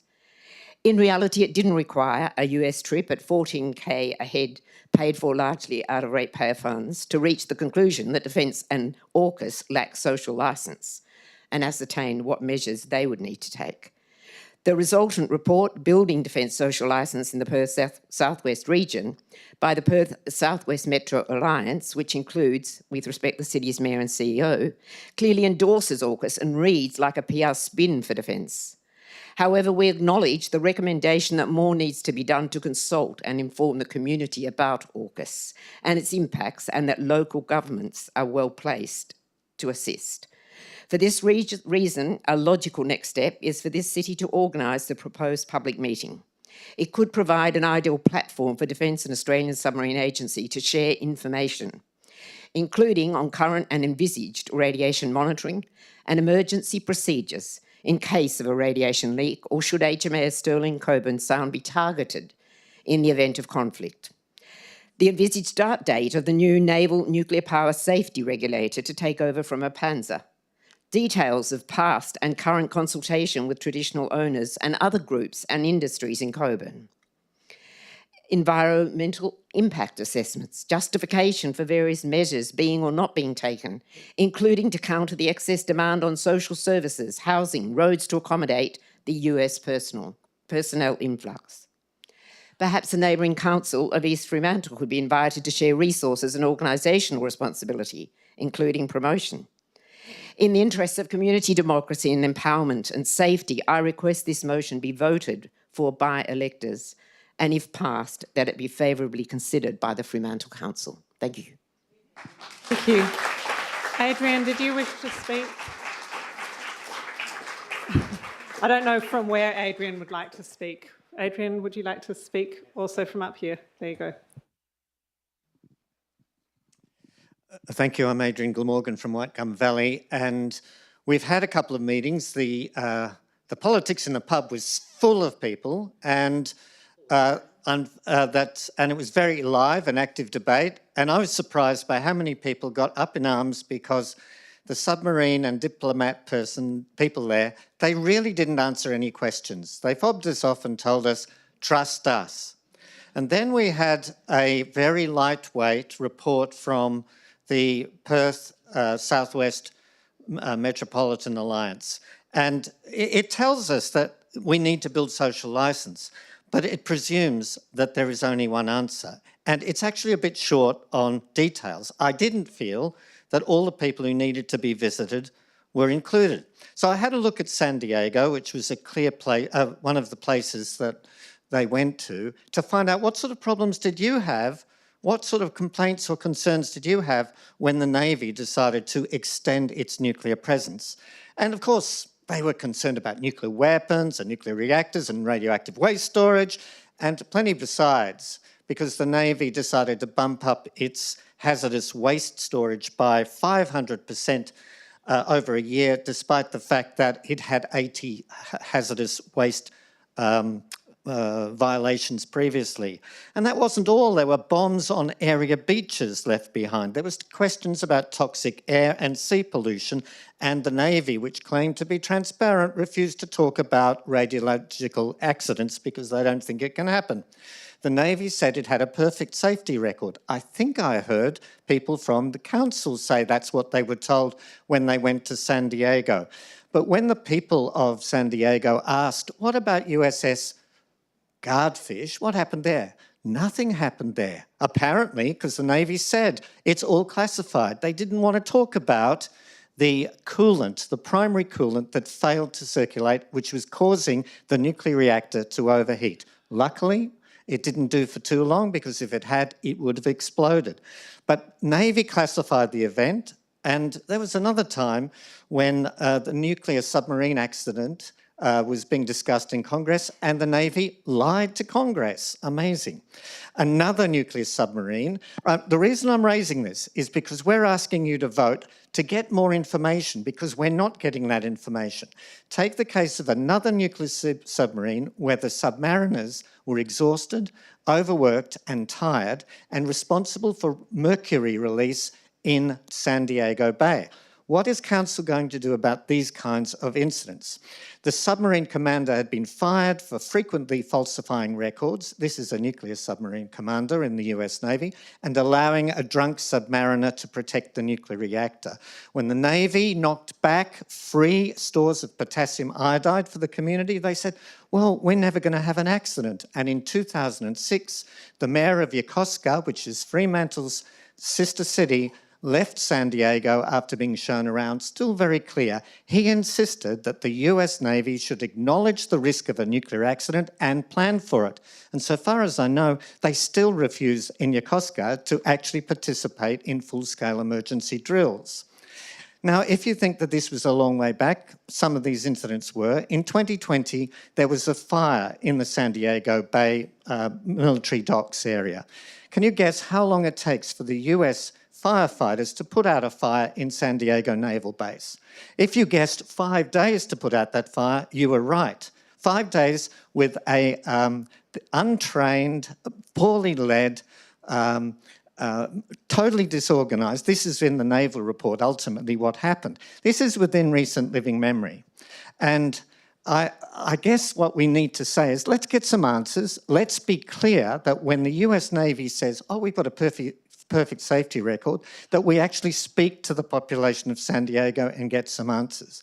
By the end of that politics in the pub, the diplomat and the admiral were admitting that they needed to do a little bit of work on social licence, that maybe they needed to do a little bit of trust work. But you listen to gain social licence. You answer questions to get social licence. You don't go away and try and tick a few boxes and say, there, look what we've done. So please vote in support of this motion, which purely asks for an opportunity for electors to hear from all of the stakeholders and to hear what some of the concerns are, and hopefully the people from Australian Submarine Agency, which, by the way, has the second lowest morale in all of the Australian public service, and APANZA, we can hear from them and they can hear from us. And I think this is the very least that our council should do if they truly believe that they want to get to the heart of civic concern and take what we are saying seriously. All right, I'm going to go to the people I had listed previously who deferred to speak on this. So I think Barry Healy was the first of those people, so over here. I have broader concerns about these plans to have nuclear submarines coming in to our area. And this, well, in my lifetime, I have lived through periods where I have been told to hate and fear the people of China and to prepare for war with them. The first time was during the Vietnam War. 520 Australian soldiers lost their lives for no good reason in Vietnam, and those soldiers killed thousands of Vietnamese for no good reason. Vietnam never has represented a threat to Australia, and the people of China have never represented a threat to the people. Sorry, Barry, I'm just going to stop you for a moment. People listened to you when you were speaking. Please do the same. Thank you. Okay, so I have a concern that we are being driven by a hate and fear campaign into a war drive. And I think it's unnecessary, I think it's unfortunate, and I think that we really need to get to the nitty-gritty of what it's going to mean for us as residents in this area. And I think that this motion really drills down to those issues. And so I really commend this motion to all of us. Okay. Thank you. Annalise? Brennan? I will give you the microphone, just also because people are listening online. So I just want to endorse what other speakers before me have said. Leonie Lundy, Adrian Glamorgan, Sam Wainwright. So, yeah, I don't have anything else to add. Thank you. Caleb Faulkner-Hill, I think over here. Yep. Hi. So as one of the few young people in this room, I feel a bit overwhelmed, but let me just say, like, at its core, militarism is a curse. Like, simply put, there are companies that make profit out of killing people. Like, how does that make any sense? You should not make any money from creating things that kill people. And right in Fremantle, we have L3 Harris, a weapons manufacturer supplying Israel. It's actively killing people, and it's allowed to be here. Then we have nuclear submarines, which are going to come. If they come here and we're attacked, people are going to die. And like, perhaps that's not a good idea. Crazy. But like, it's just clear to me that if this continues, if we allow militarism to have a social license, if we let weapons manufacturers exist in our communities, what's eventually going to happen, and what I'm really fearing, is the day when I, as a young person, due to climate devastation, I'm forced to go and fight in the water wars. I don't want to have to go and fight China over water. And just simply, we need to understand what is going on, because they can't go on with this unnoticed.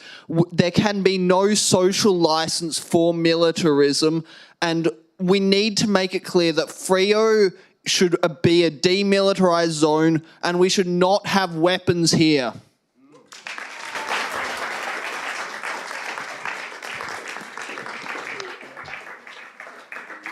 I don't know if anyone else is wondering whether Caleb's heard about our Changemakers program.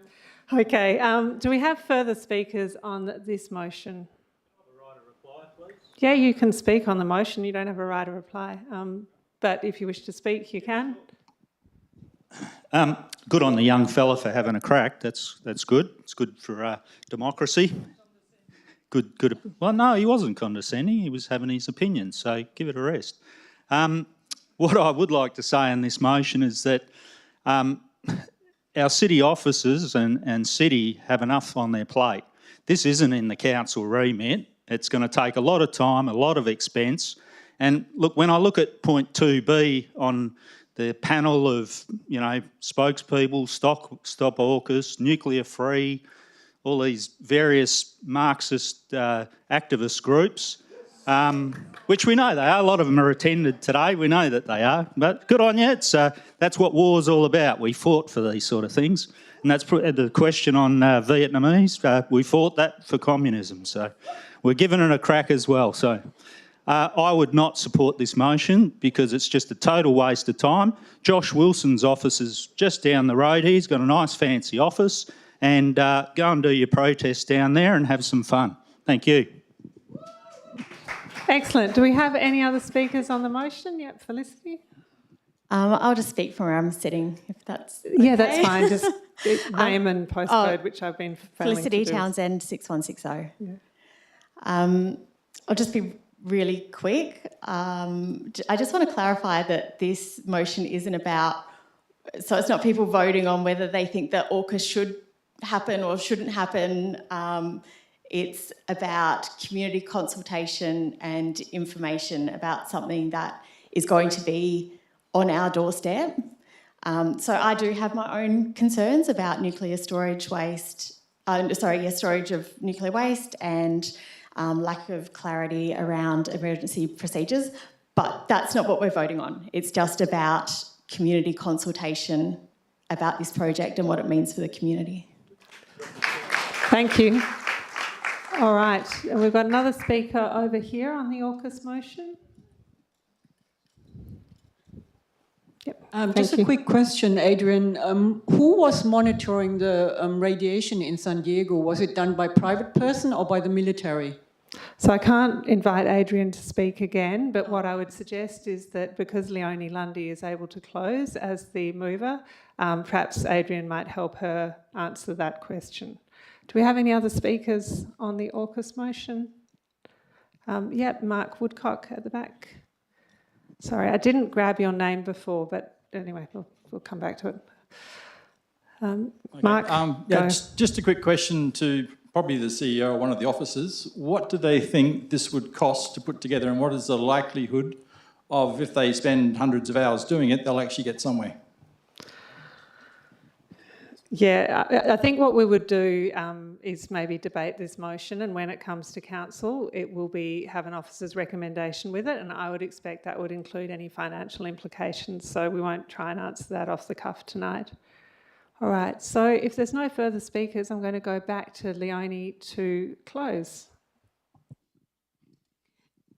Just to say thank you to everybody and for other opinions that have also been expressed, and also those that have endorsed our motion. I think it's really important to realise that we have numerous community members who'd be more than happy to assist council or the city in organising this event. I do not see it in any way as being a drain on the resources of council. And a lot of digital media, etc. There is no cost involved. If the city's hall was available, well, that is basically for the community. I'd just like to quickly hand over to Adrian to answer the question that was raised. Leonie, you'll have to answer the question if you're able to. Just the rules of debate are that you're closing now, so no one else can speak. Okay. We would suggest that hopefully we'll have the meeting and that can be one of the issues raised and discussed and informed on there. Thank you. All right, so I'll put this motion to a vote. It's up there on the screen so you can see it. All those in favour? And against? And that's carried.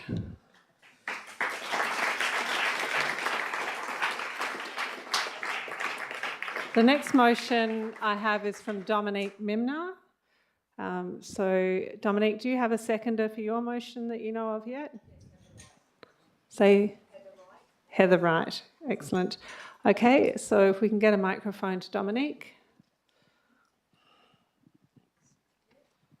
So Dominique Mimner, Beaconsfield. The motion is health alert, DNA contamination evidence of COVID-19 injection. And just to begin with, I thank Riley, who very bravely came in today. He's jab injured. And it's just a shame that he couldn't speak at this meeting. But thank you, Riley.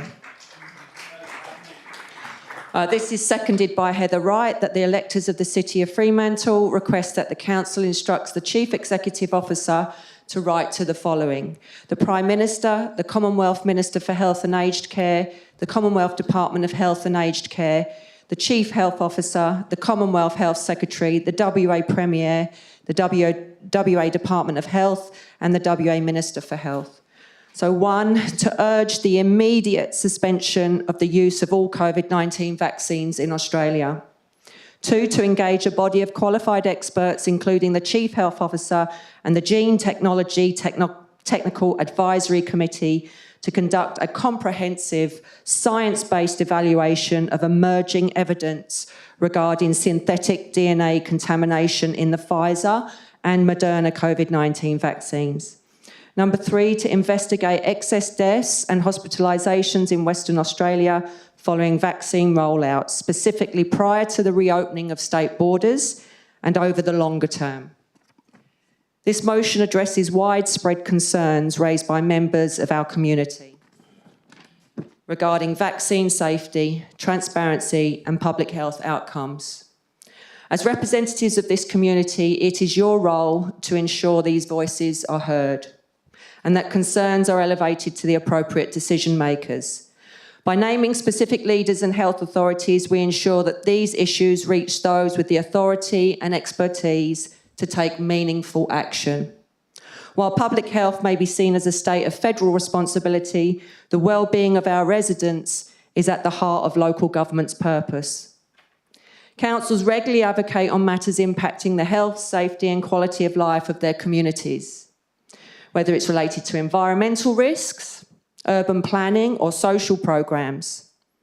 This motion follows that same principle by advocating for transparency, precaution and accountability in decisions that directly affect our community's health and safety. This motion does not ask the Council to make any determinations about vaccine safety or public health policy. Instead, it simply requests that the relevant authorities, those with the expertise and jurisdiction, investigate these concerns thoroughly. By doing so, we ensure that our community's questions and concerns are taken seriously. Excess deaths have increased by 9 to 24% since 2022. You can look at that information on the ABS, Australian Bureau of Statistics. An increase in 3% would raise red flags. And yet we have had significantly higher increases, and yet no red flags have been raised. Australians and the rest of the world deserve to know what is causing this catastrophe. We urge you to support this motion so that these pressing concerns can be addressed at the highest levels of government and health administration. I rang 9 funeral directors on Friday. 9. 3 of them told me, I already knew, but I had it confirmed, that they are seeing a significant increase in younger people dying of cancer under the age of 60. That has been confirmed. It's everybody's responsibility. Local councils, states, federal. This affects us all. It is all our responsibility to do something about this. Thank you. All right, and our seconder is Heather Wright, who's over here as well.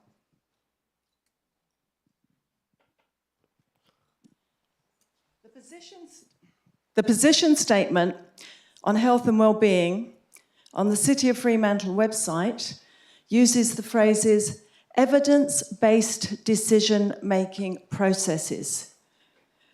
It also uses the phrase facilitating the vision for a healthy and sustainable community through greater community participation. Now, the council does good work with regard to public health, so thank you for that. And they do liaise with the state government on certain programs, such as the Mental Health Outreach Programme, which is jointly funded by council and state. But for some reason, they're very reluctant to talk on our behalf on this particular health issue. The contamination found in the COVID experimental injections. Each one of the councillors has received this information. I would like to know which of them have actually read it. Because if you read it, it is very, very alarming. I was in this chamber when Dr. Sally Price offered to review the evidence of the contamination found in the experimental injections. I wonder if any of the councillors have taken her up on this offer. Mayor, you've stated you will not comment on this subject, but I wonder how you feel now that it is quite clear that the jabs do not prevent you from getting sick. I'm sure there's a lot of you here who have been jabbed and been sick again and again. And the FDA have stated that they do not meet their own standards and are not considered safe. That's by the FDA. The City of Fremantle states under its community engagement, it's committed to providing opportunities for all members of the community to participate in civic decision-making. We recognise that our community is a source of knowledge and expertise, and this can be harnessed to help find solutions to local issues. Well, in that case, can you please support this motion and ask the state government to do a thorough, unbiased, transparent investigation into these jabs before we get any more damage done. All right, do we have any other speakers on this motion? Any other speakers? Yeah, we've got a couple at the back there, so if you can say your name and suburb, that would be great. Thank you. Dr. Sally Price, 6162, medical doctor. Imagine this, a local restaurant causes a food poisoning outbreak. People are hospitalised, lives are lost. Or a bar serves adulterated drinks, killing its customers, like the recent tragedy in Laos. The reaction, outrage, investigations, headlines, immediate action. You'd avoid those places, warn your loved ones, demand accountability. That's what happens when lives are at stake. Now imagine this. People are walking unknowingly, unwittingly into medical facilities, rolling up their sleeves, as encouraged by the Freo Council, and unknowingly taking shots that, due to the previously detailed DNA contamination that we've already sent the Council, and its effects, for some are a death sentence, a game of Russian roulette, with outcomes ranging from sudden death, sudden adult death syndrome is a new term to me after 35 years in practice, to cancer, strokes, infertility, or lifelong disability. The response, silence, not from you or me, but from those we trust to protect us. Why? Because facing this truth isn't safe or popular, But leadership isn't about comfort, it's about responsibility. For the unaware, let's clarify. In Port Hedland, a morgue 5 times the usual size had to be built to handle the surge in dead bodies. Newspapers now dedicate pages, not columns, to death notices. Excess deaths, as detailed, those above the expected average, have risen, varying between 9 and 24% in the last 4 years. These aren't just numbers, these are people, someone's child, someone's parent, someone's best friend. This council has a legal duty of care to protect the health and safety of its residents. It has a duty to mitigate foreseeable harm. These are not optional responsibilities. These are legal obligations. Ignoring them is a failure of governance, a dereliction of duty, and a betrayal of public trust. Council's legal duty, like other councils who have stepped up, is to protect the health and safety of its residents.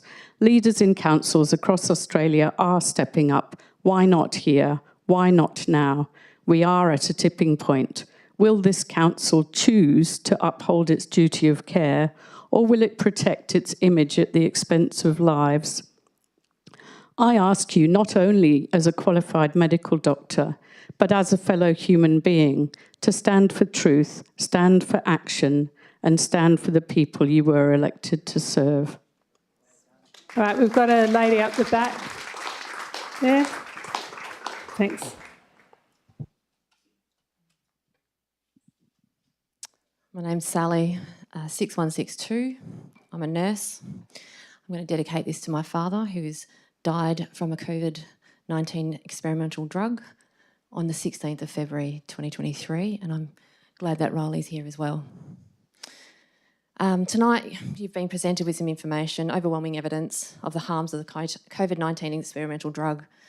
Now this information has been presented to you, you do not have the excuse that you didn't know. In a year holding a council election, including mayoral race, and state and federal elections, we need leadership. Where is our leadership in this room? I don't see it. Many of the councillors in this room will have skin in the game, so I'm directing to you this tonight specifically. In light of the Pfizer trial data, and if anyone wants to know where it is, it's readily available on dailyclout.io, all the data, the primary source data, there is no disputing that data. The DNA contamination, which the FDA has confirmed, and now RFK Jr. promising an investigation into the experimental drug, and we all know where America goes, we go. It won't be long before this knowledge is common. So my questions are, what will you tell your constituents when they ask you whether you acted on this information? Is this the leader you strive to be? How will you mitigate damage to your political or council careers if you ignore the evidence? And it is now on public record that you've been presented with the information and whether you choose to act or not. What of your own health? Given that the majority of the council voted in favour of the mandates, my guess is that you're all jabbed. And having read the Pfizer trial data, again, I encourage you to go and do it. It is very concerning how bad your health may be. How do you propose to fill your duties as a councillor if you don't have your health? What part of you wouldn't want to know how to mitigate the damage these drugs can cause? If not for yourself, then what about your children, your partner, your parents, siblings, grandparents, extended family and friends? What could possibly be more important than acting to protect them? What will you tell them when they ask why you didn't act? You could be forgiven for voting in support of the mandates. I have trouble forgiving this, but you could be forgiven. The narrative was strong and the fear was great. But now the time has passed, and with this data and science released, the time to not act on the motions presented tonight would be unforgivable. The time for inaction has passed, so I stand here and it is my will that the Fremantle Council must stop the injections, alert every healthcare facility, inform the public of the risks and demand a royal commission. If not now, when? When you go home tonight, look at your children, your partner, think of your friends, and think about how you explain yourself. Ask yourself, what kind of parent am I? What kind of partner am I? What kind of friend am I? What kind of leader am I? What kind of human am I? There is a reckoning coming. Don't be on the wrong side of history for the second time. My question to you, on notice, Hannah, and I want you to answer these directly. We're actually on a hand these in. motion, Sally. Yep. I'm sorry, we're on a motion at the moment, which is what's on the screen. So you can speak to the motion. Okay. But question time was earlier. Okay. So my questions, I will present these in another meeting. That's fine. Thank you. All right.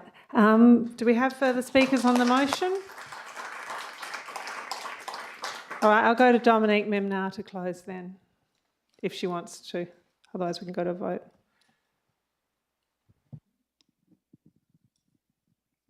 It's a shame some people left, but I understand why. This is not news that we happily present to you at all. It's very uncomfortable, and I understand that it's very uncomfortable for some of you to hear. My family are jabbed. My daughter was jab injured.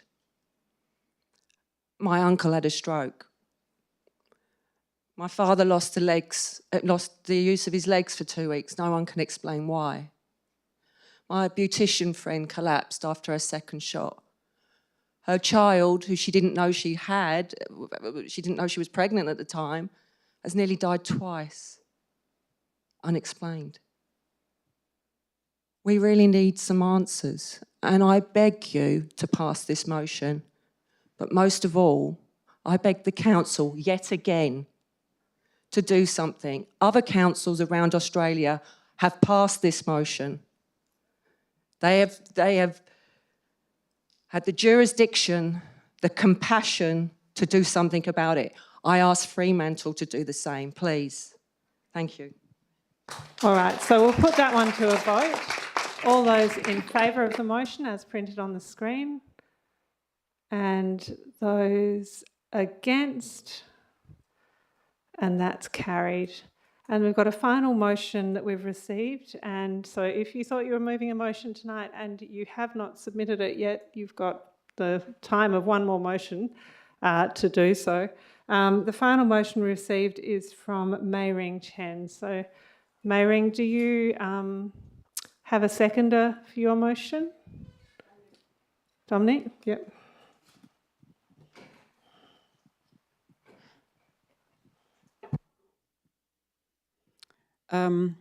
Okay, this is Mei Ring Chen, Beaconsfield. So first is the electors of Fremantle request that council instruct the mayor to apologise to the residents regarding the mandate. And the second one, those affected by the mandates demand partial refund of paid rates for during the time residents were denied access to many services.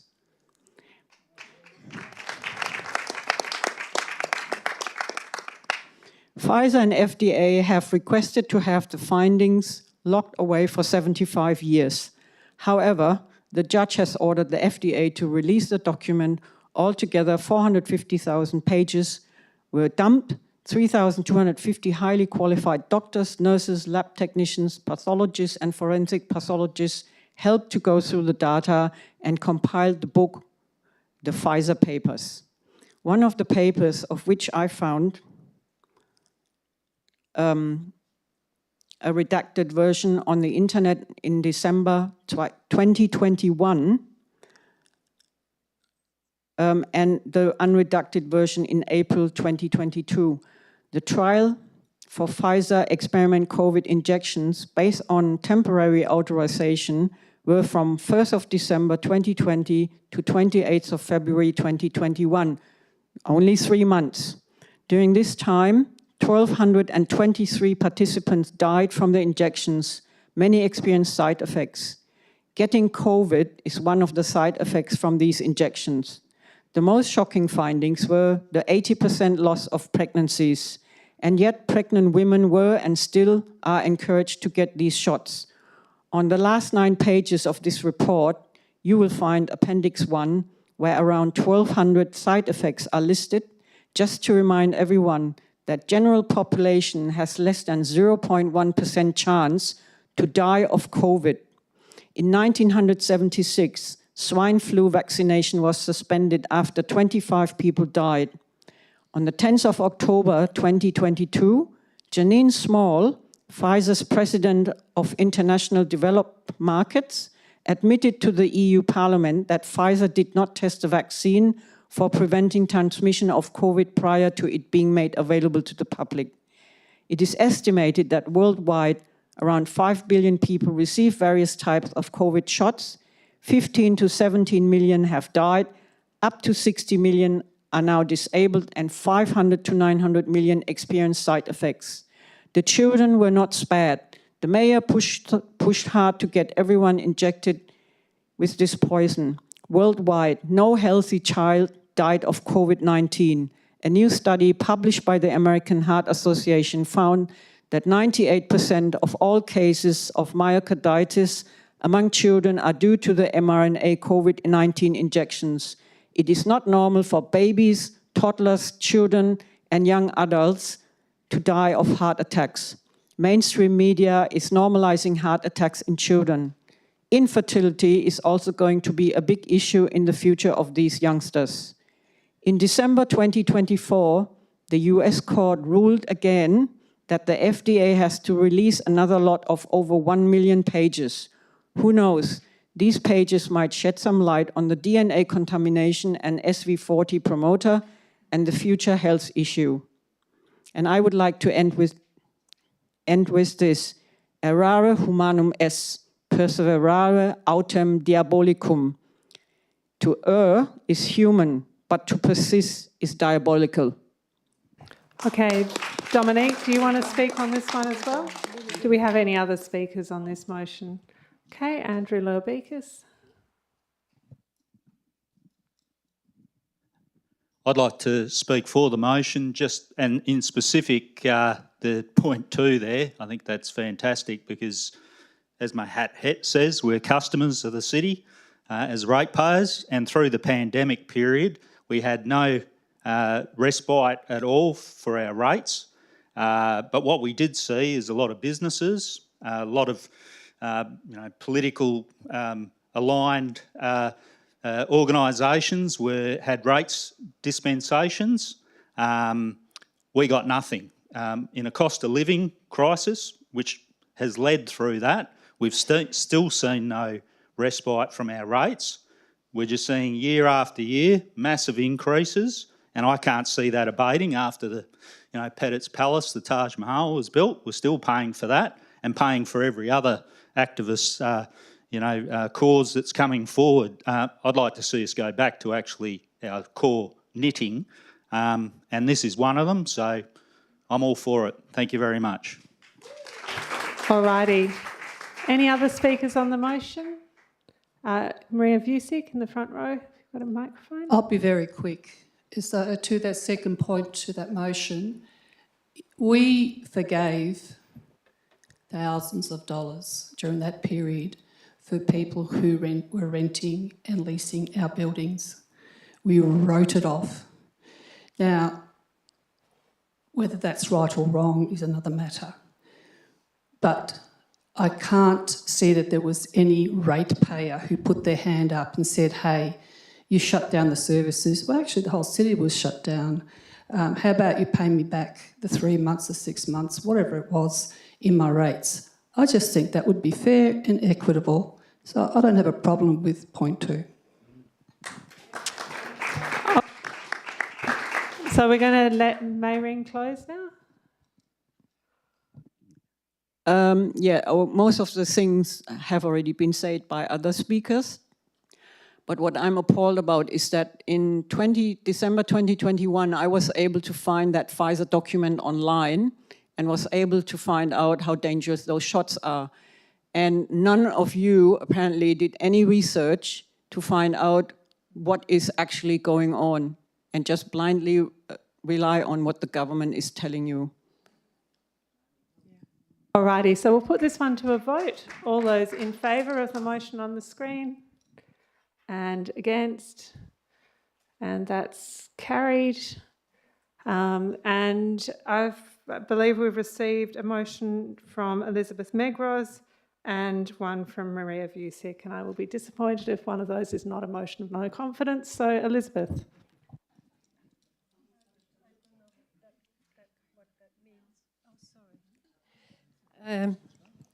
My motions relate to the service that we get for our rates, and not cutting to the property lines means there is a reduction to our services. I just check that we've got a seconder for this one. Can I write down the seconder? Okay. To be clear about my understanding of the importance of an extensive tree canopy, here are two examples. More than 30 years ago, I asked the city what could be done about my street tree that looked very unwell. They said, don't worry, and they planted a replacement tree. I have now 2 mature trees in front of my property, presumably because I looked after the sick one. 3 years ago, Helen and myself tried to engage with the city to have some trees planted in a now closed-off street section between Edmund and Mardy Street. Helen wrote a number of letters. We attended various meetings with various council people. Eventually, we were told that there were no trees to be planted. We offered to buy them. We undertook to look after them. Our efforts were all in vain. All we wanted help with was the water management, the black pipes already in place, and the preparation of the planting holes. The result is that there are fewer trees as there would have otherwise been by now. I fully understand the city's desire to increase the tree canopy, but not at my expense. It is not in my interest to have my roof and gutters covered by 2 street trees that continuously drop leaf litter. There has to be a solution to the management of overhanging branches. And on top of that, I have a street pole in front of my house and 2 lines and 2 feeder lines that cross my property. And I know for a fact it's the city's responsibility to keep the street trees pruned and off the power lines. And I thought I tried very hard to ask a very clear, specific question on what is to happen with overhanging branches onto private properties. And for the second time, I have not received an answer for it. And I would like you all to know that it is very disheartening to get crushed every time you ask a question of this council. I don't think it reflects at all what is in your statement about valuing people. So I ask people to consider these motions because they relate to our services that we get for our rates. And with the change of policy, it means a reduction to our service for our rates. Thank you. Thank you. Do we have any other speakers on this motion? Yep. Thank you. What a common sense approach on local issues. How local can we get in terms of why we exist? And that is to look after the trees, the roads, the footpaths, and make sure that there's clean-ups and that the area is looking really nice. So, look, there should be no one who would not be able to support this because it goes to the root of why we exist in local government, and that's basic services. So I'm certainly going to be supporting this motion. All right, do we have any further speakers on this motion? Okay, if not, are you happy for me to put it to a vote now? Okay, all those in favour? And against? And that's carried. And I've got one final motion listed from Maria Vusic. Oh, thank you.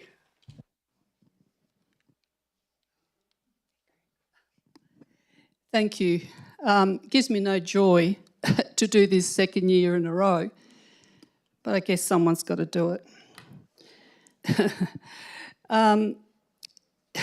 We discussed leadership in various levels across the room with people with different points of view in our city. And I think we all recognise with leadership comes responsibility. And I do think, as much as we like to say there's not too much of a hierarchy out there, we're very hierarchical human beings. And when you take on a leadership role like the Mayor of a city, well, on your shoulders rests much. So therefore, I'll give you a reason why I put this motion up. I got my motion out from last year, and I thought to myself, look, 12 months has passed, so what has changed? So I'm going to go through the key ones. I'm really conscious that I don't want to keep you any more than I should. So I'm going to share with you some of the key concerns that I had. The first one was the Civic Centre costs blowout. And I know I've been a staunch person that's continually talked about the cost overruns of the Civic Centre.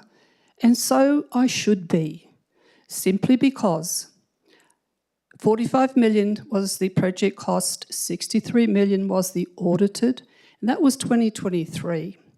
That's a differential of $18 million. So when you have a look at just the 18 million, let's not count the fact that it's it's over 2 years. If we had another $18 million and we had made a different decision, it would certainly make a huge difference to a number of the community services that we can't deliver. The sale of income-performing car parks was the next one I put in there. And I said that that resulted in a loss of about $25 million over a 5-year period. Now, generally, I've got a pretty good memory. When I read the 2015 budget, it stated that we had 5,000 parking lots. And then I looked at 23, and we had about 2,300. So something had happened. And obviously, the car parks we sold, someone else owns and is making money in their various business ventures. So there has to be a reduction. So when I looked at the last 2 years, and I said that the revenue for last year was 28%, and that this year is 26%, it's significant. It's an indicator that we can't generate enough money. The reason why? We lost a lot of money.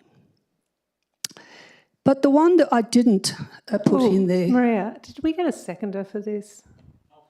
Okay, Mark. Oh, sorry. Okay. Then I said, well, okay, that's a 25 mil, and that's going to be a compounding loss until we rectify it. How to rectify it is going to be another issue.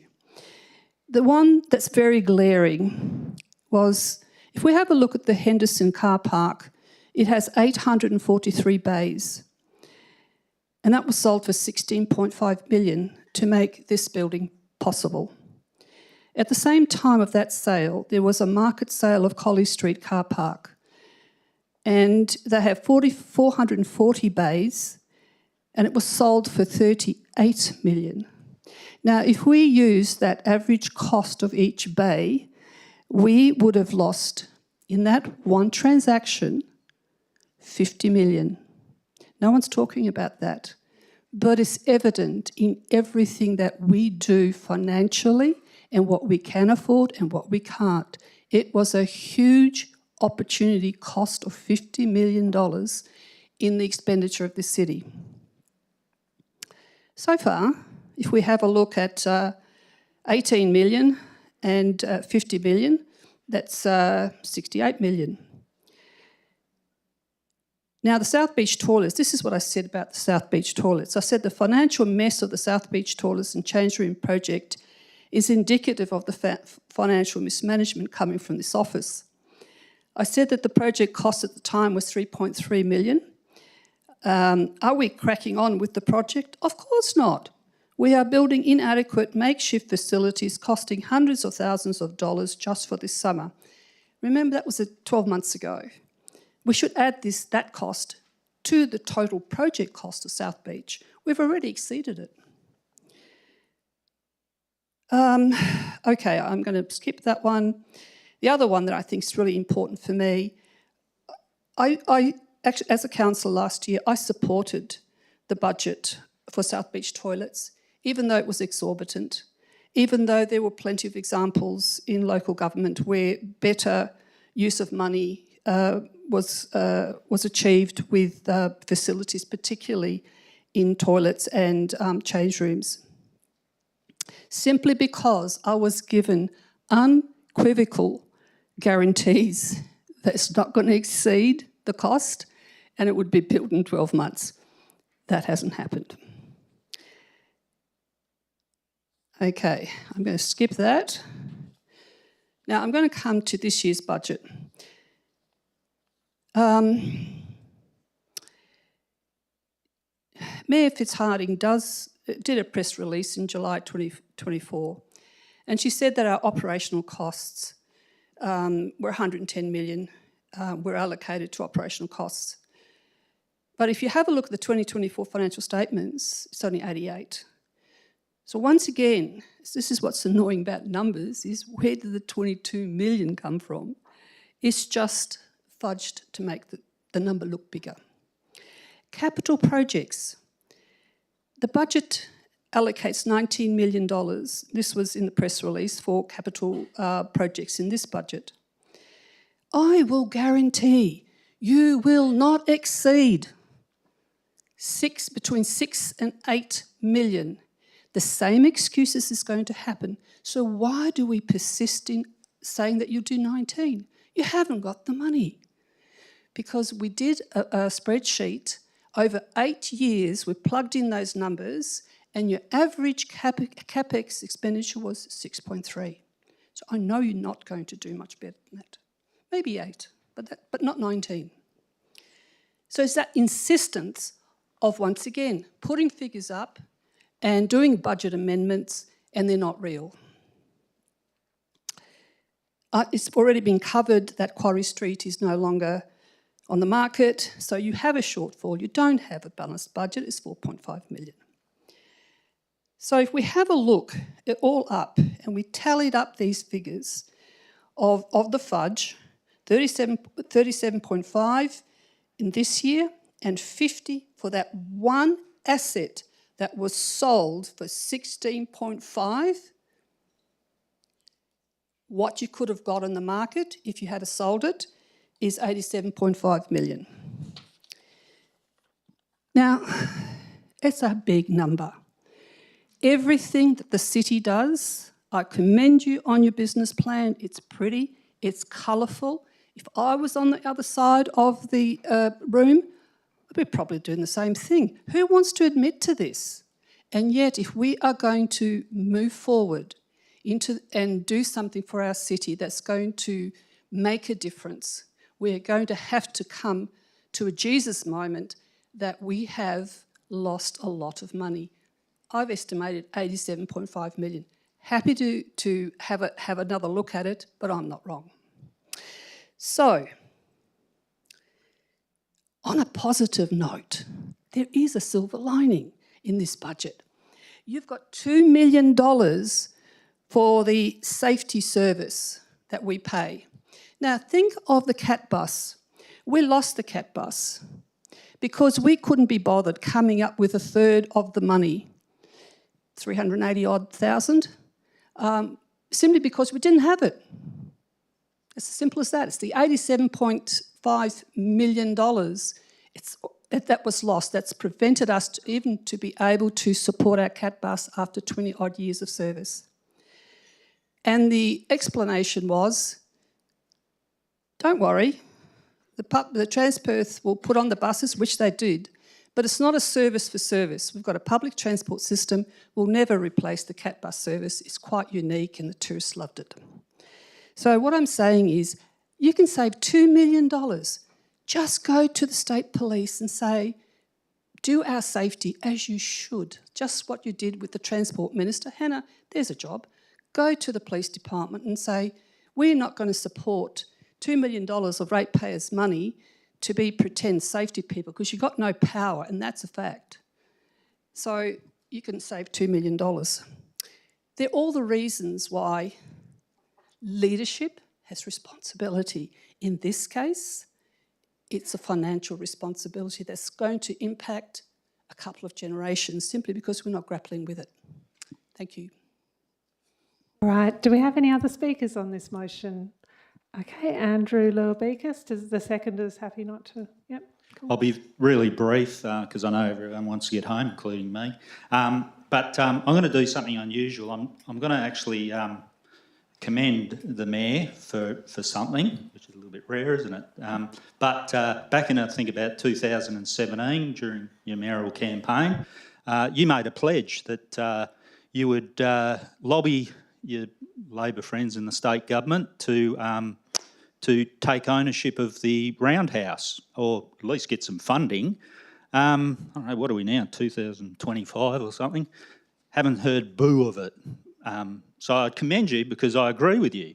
We can't afford, looking at this and what's just been said by our forensic accountant friend, Craig, that we've got no money in the kitty. And look, I'm no expert, I'm a tradesperson, you know, just a lowly working class ratepayer. But one thing I do regularly is my budget with my family. I know two sides of the ledger. You've got income and expenditure. And it's slowly, the income side hasn't grown a great deal because I don't get all, I've been watching on the TV, all these union protests, everybody's getting, 15%, 20% over 3 years. I'm lucky if I get, annual 1.5% or 2%. I don't know what it is. But what I have seen is my insurance has grown 20% or more. I think I'm now paying about $4,000 a year in insurance on my house. My rates have last year tipped over $4,000 a year. My water rates are about $3,000. So I'm already up 10 grand plus a year, more than probably what I used to pay for rent when I was studying my apprenticeship. It's a struggle. We're all struggling. We got no respite, like I said, during the pandemic or after. We watch everybody else get their handouts and watch all the money get spent. And lovely looking book, I might read this to my children as they go to, because, as I said, I'm not a forensic accountant, so thank you for doing the big pictures and the big writing saying, whoa, we're 6.3 million in operating revenue. Fantastic.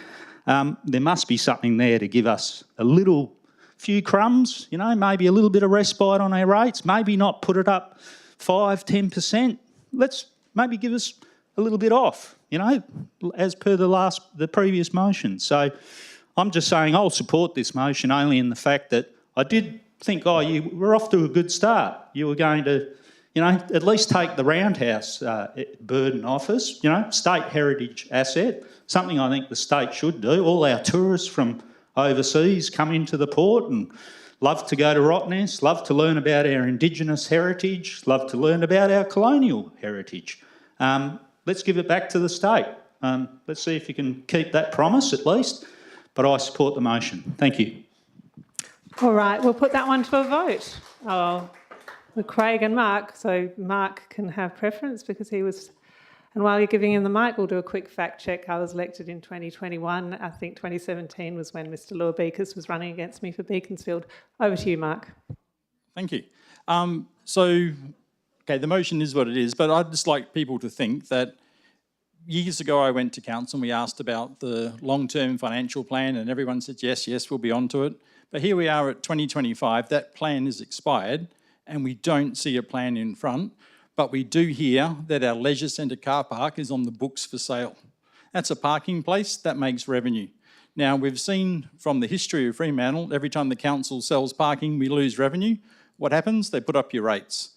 So if you want to keep seeing parking disappear, revenue disappear, well then don't support this motion. But the point is, what are we going to do with a leisure centre without a car park? Has anyone, how many elderly people have got issues to get there? I can walk there, I'm fine. But what about everybody else? There's lots of people who need a car parking space at that location. The fact that our own council is even considering selling the leisure centre car park is an utter disgrace.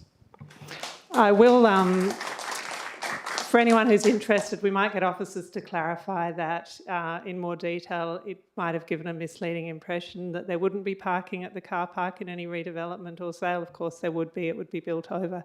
Okay.